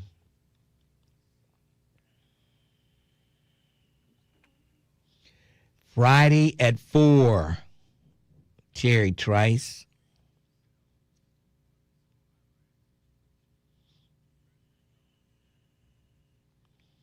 Lincoln, I am old school. I know how to use my words. I hear you, Janice. Vernon says, how do you reply to someone on here? Just like you just spoke, do just like what you just said, do that. And if you want to call them out, put their little handle on there, Yeah, you got to at their name. And at their name, yeah. Put it in the chat, and that's how you respond. Did Miss Powell ever finish with her appointment? I don't think so.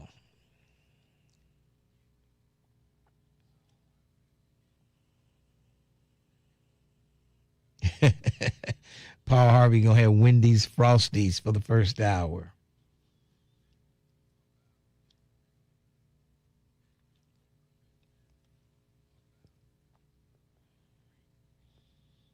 I don't know where Twins been. I don't know. He was in the chat yesterday. Was he? Okay. Yeah, I think he was. Yeah.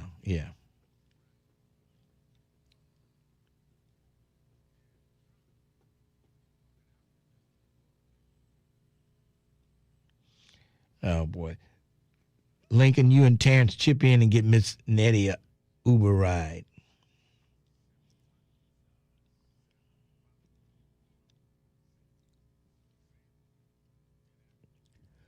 The First Lady of Walk and Talk will probably be there, too. We're going to get the First Lady of Walk and Talk there. You can bring your bacon there. She may need to just ride with me so she won't have to find a place to park.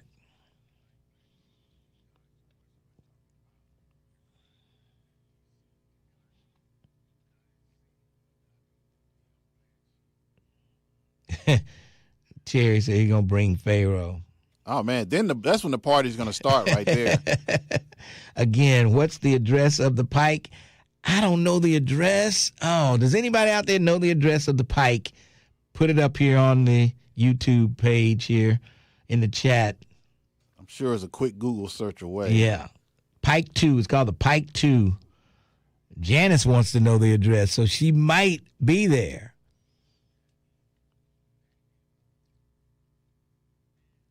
That's right. Save Auntie Sharon gas money. Oh, boy.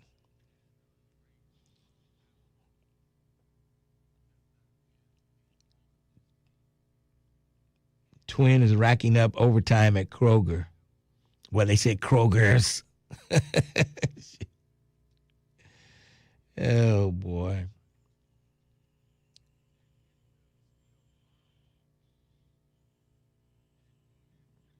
Where's Pike 1? Well, Pike 1 was the old Pike, and then when somebody else bought it, they just changed the name to the Pike 2. The Pike 2 Bar and Grill is 10,010 Springfield Pike. Springfield Pike. Yeah. 10010 Springfield Pike. Yep.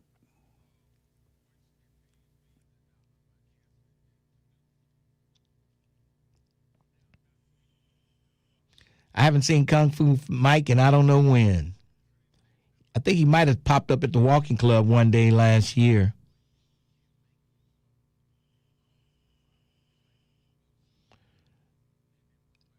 Elaine Patterson says she has a surprise for me tomorrow, hopefully, and have a good evening, okay? Pike 1 was country. Not really. Black folks went there when it was Pike 1.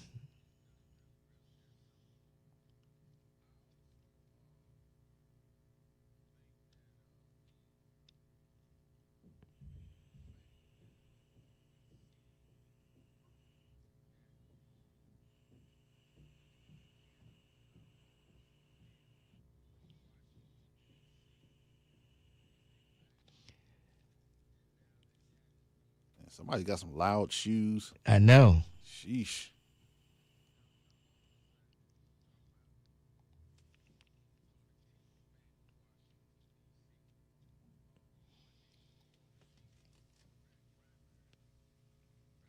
They serve some pretty good drinks at the Pike.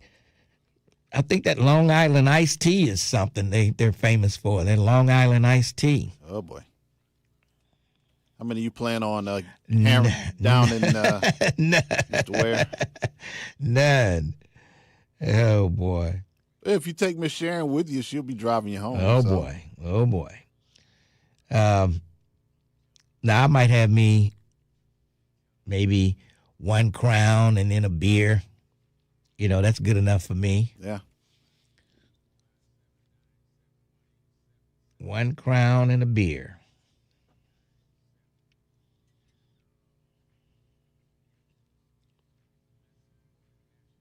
Janice says she wants a Pepsi.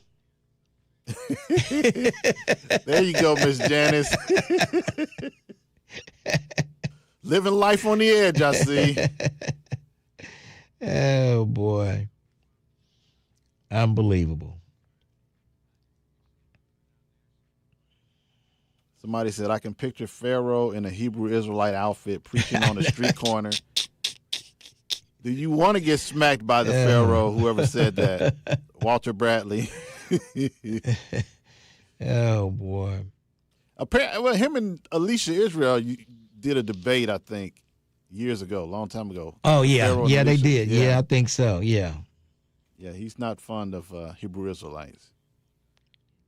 Nope. Coca-Cola for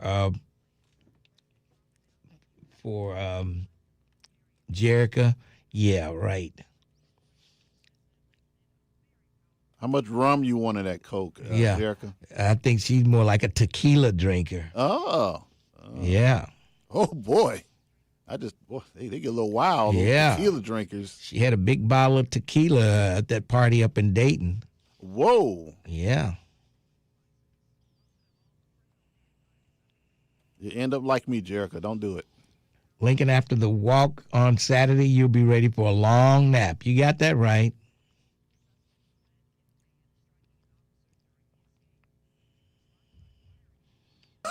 Calm down, Terrence. Said what? Jerica said, calm down, Terrence. The food is good there. Very smart. They hope they're smart enough, workers, when they know the buzz is coming. Oh, I'm sure they'll be prepared, hopefully.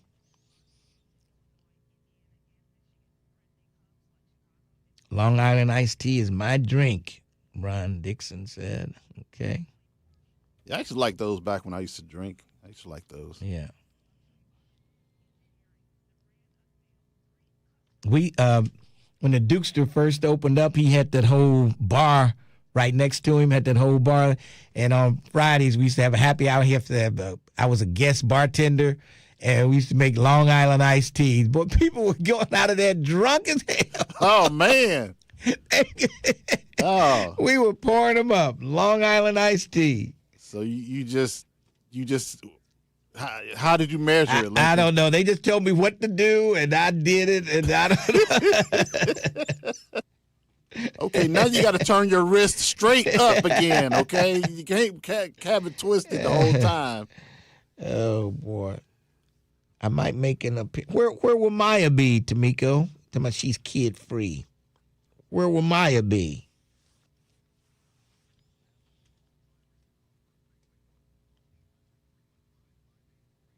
Yes, the Pike 2 does have Crown Royal. No thanks, Angel. Noel. She'll make sure Ron Dula makes it. No, thank you.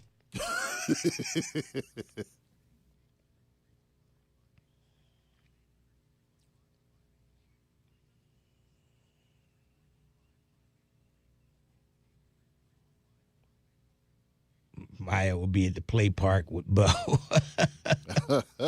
Oh, dance. Okay. I forgot she has dance tomorrow. She did tell me that.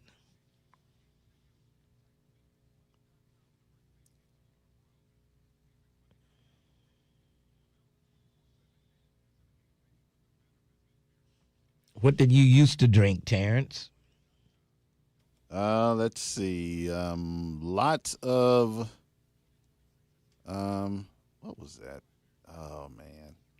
Maybe you drank too much of it. You can't remember. I can't remember, yeah.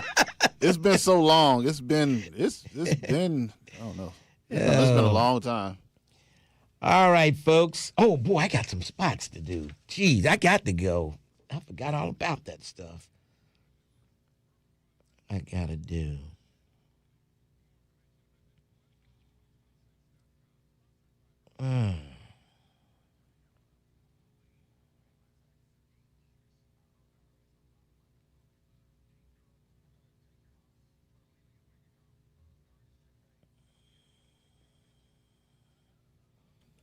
Seagram's Gin? No. Wasn't Seagram's Gin. I forgot what it was. Oh boy. Oh, I did drink a lot of Jameson when I used to hang out with Daryl. He used to work here, Daryl with the dread. Yeah. Used to drink a lot of Jameson with him. Him and his girl. Okay.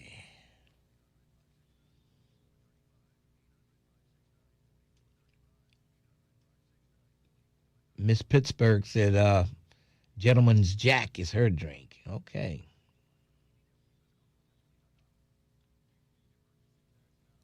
Gin is the devil.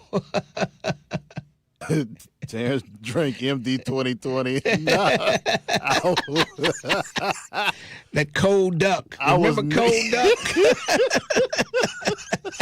Yeah, I remember cold duck. I never drank it, but I remember. I know some folks used to drink it, and let me tell you, boy, I tell you, cold duck. Yeah. That was, man, when I was living in Selma, all the adults was drinking that stuff, man. Cold Duck, MD 2020. Yep. MD 2020. The gin will make you sin.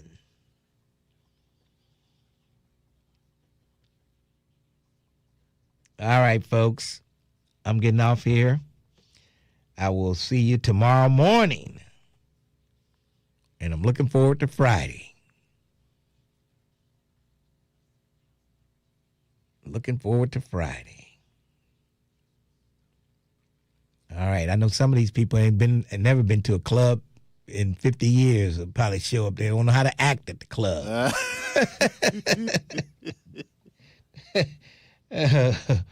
Oh, boy. Where the strippers at?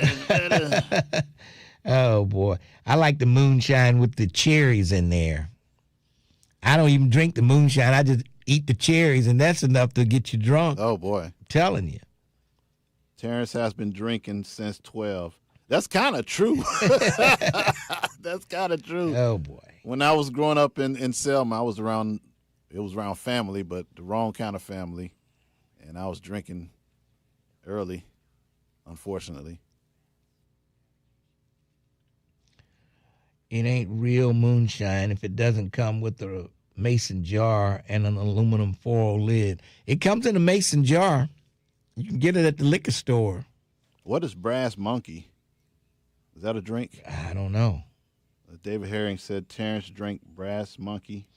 Yeah, those moonshine tastings in Tennessee, yeah, you be drunk leaving there.